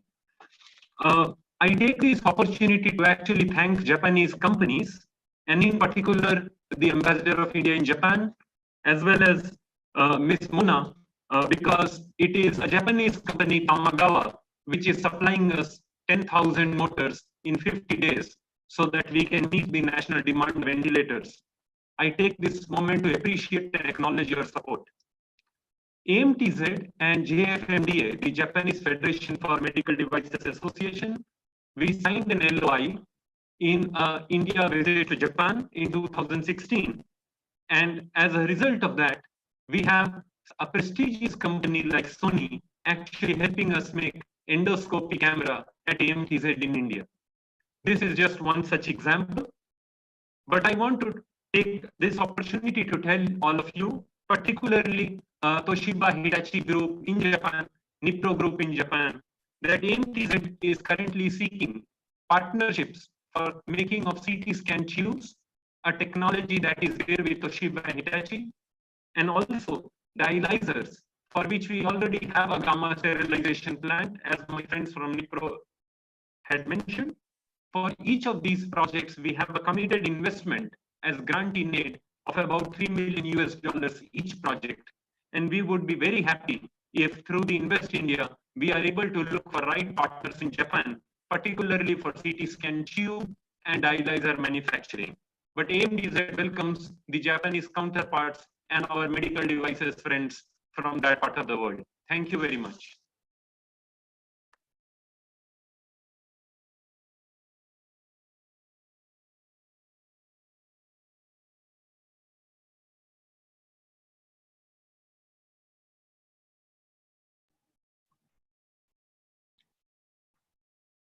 Other two associations also may please quickly introduce yourselves. Can I? Yes, please. Yeah. It is my proud privilege to become a part of today's webinar as a president of the Indian Drug Manufacturing Association. In shortly, we say IDMA. IDMA was formed in the year 1961 and is the only association in India with a membership strength of over 1,000 wholly owned Indian small, medium, and large-scale pharmaceutical manufacturers situated throughout the length and breadth of our country. IDMA as a premier national association, has successfully completed 58 glorious years of providing support to its member who have provided affordable quality medicine, not only to the people of India, but also to the people all over the world. My association is become the part of the delegation in the last Japan visit. Means I'm offering and requesting all the Japanese counterpart, whenever they need any such type of services through association, my association is always ready to provide them always all the information and the coordination also. My friends, konnichiwa, and in last, only in the one word I will say, what was once thought to be a bottle of lies is now world's bottom of a life. The Amrit Kalasha. Lastly, thank you very much, my friends. And once again, I say, Indo e Yokoshowa. Namaskar.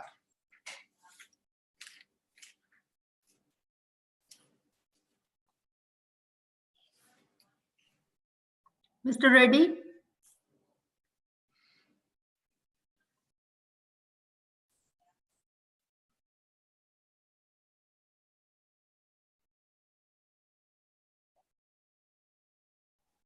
Can we have the next association, please?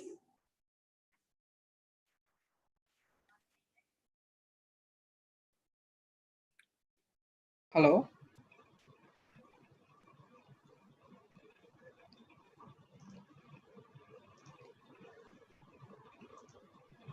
Hello.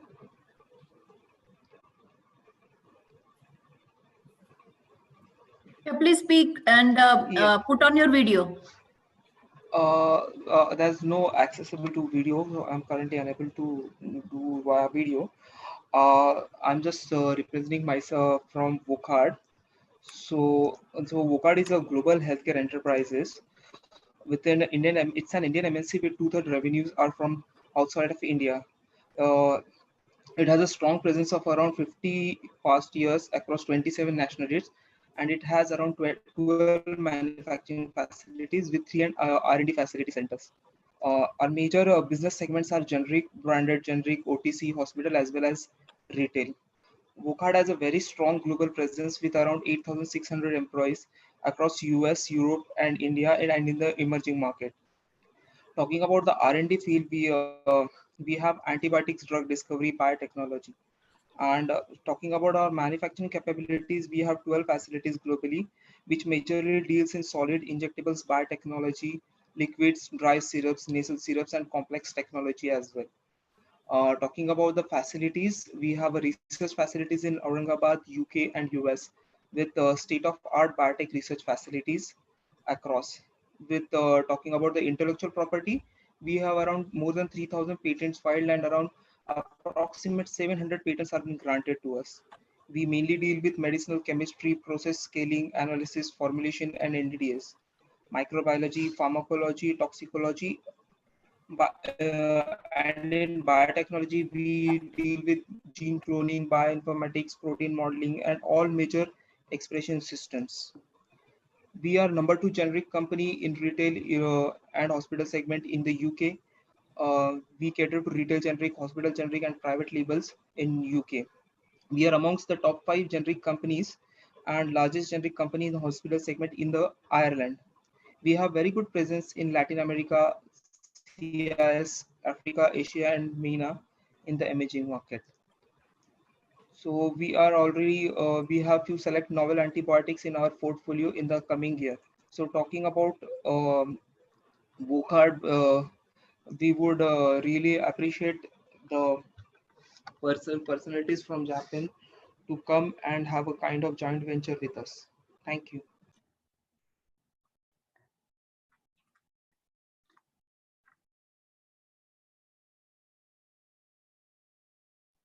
If any other company wants to represent or introduce themselves, please go ahead.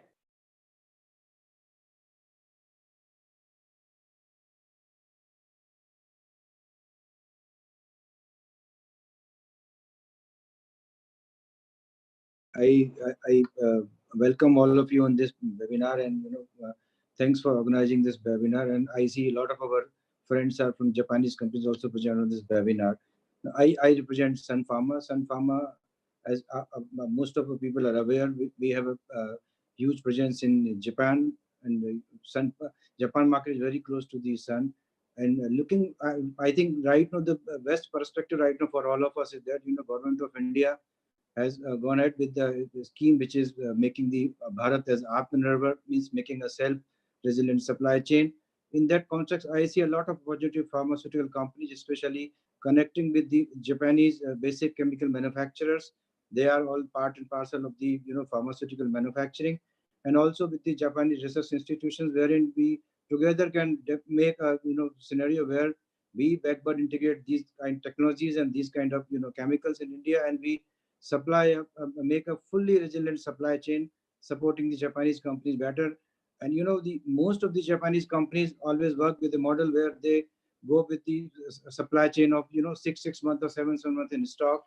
And I do believe that with the India association, you will be able to lean your supply chain and you can depend on us. We will be able to provide you a better support, which would be few weeks, not several months. So I think I look this opportunity to connect with all of you and then make us something meaningful which can help both the countries and the companies as well. Thank you very much.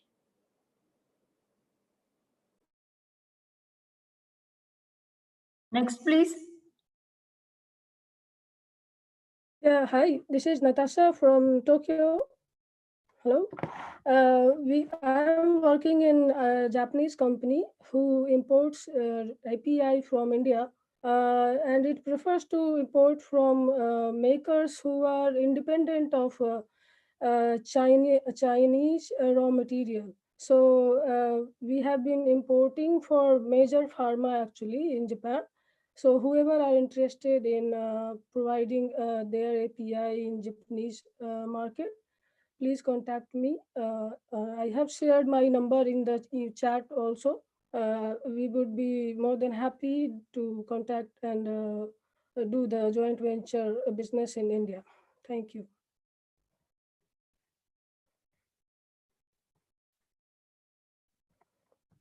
Next, please.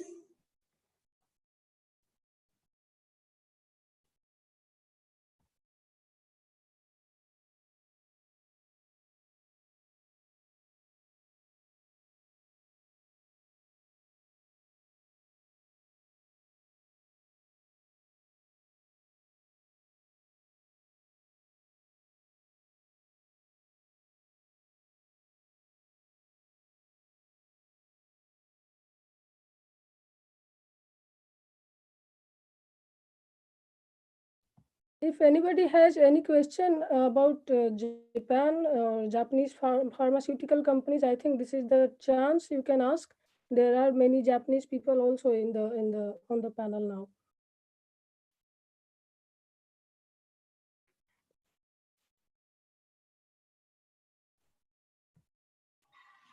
Any other Indian company or Japanese company that would like to introduce themselves? Please go ahead.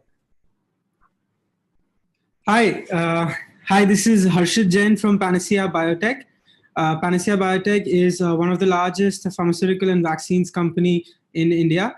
We have supplied over 10 billion doses of polio vaccine and have multiple products under patent, including EZ6, which is a vaccine that is under patent until 2029. We are now looking at Japan as a strategic partner to help increase affordable access to diagnostics, medical devices, and surgical items in India, and also to market our pharmaceutical and vaccine portfolio in Japan and other countries. And I'm happy to get in touch. I've already shared my email in the chat, and looking forward to staying in touch. Thank you.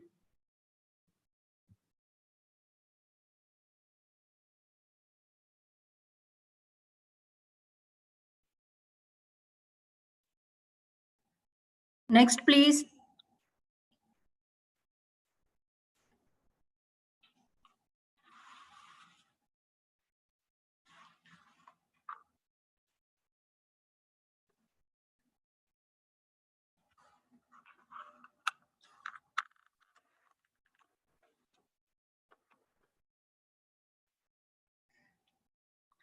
I think this will be the end of our online networking session.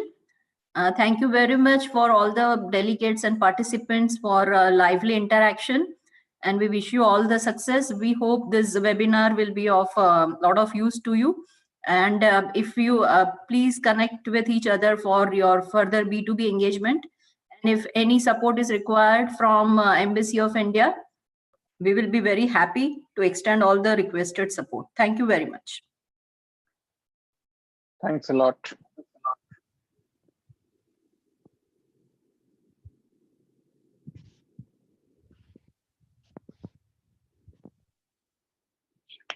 Thank you all. Thank you very much.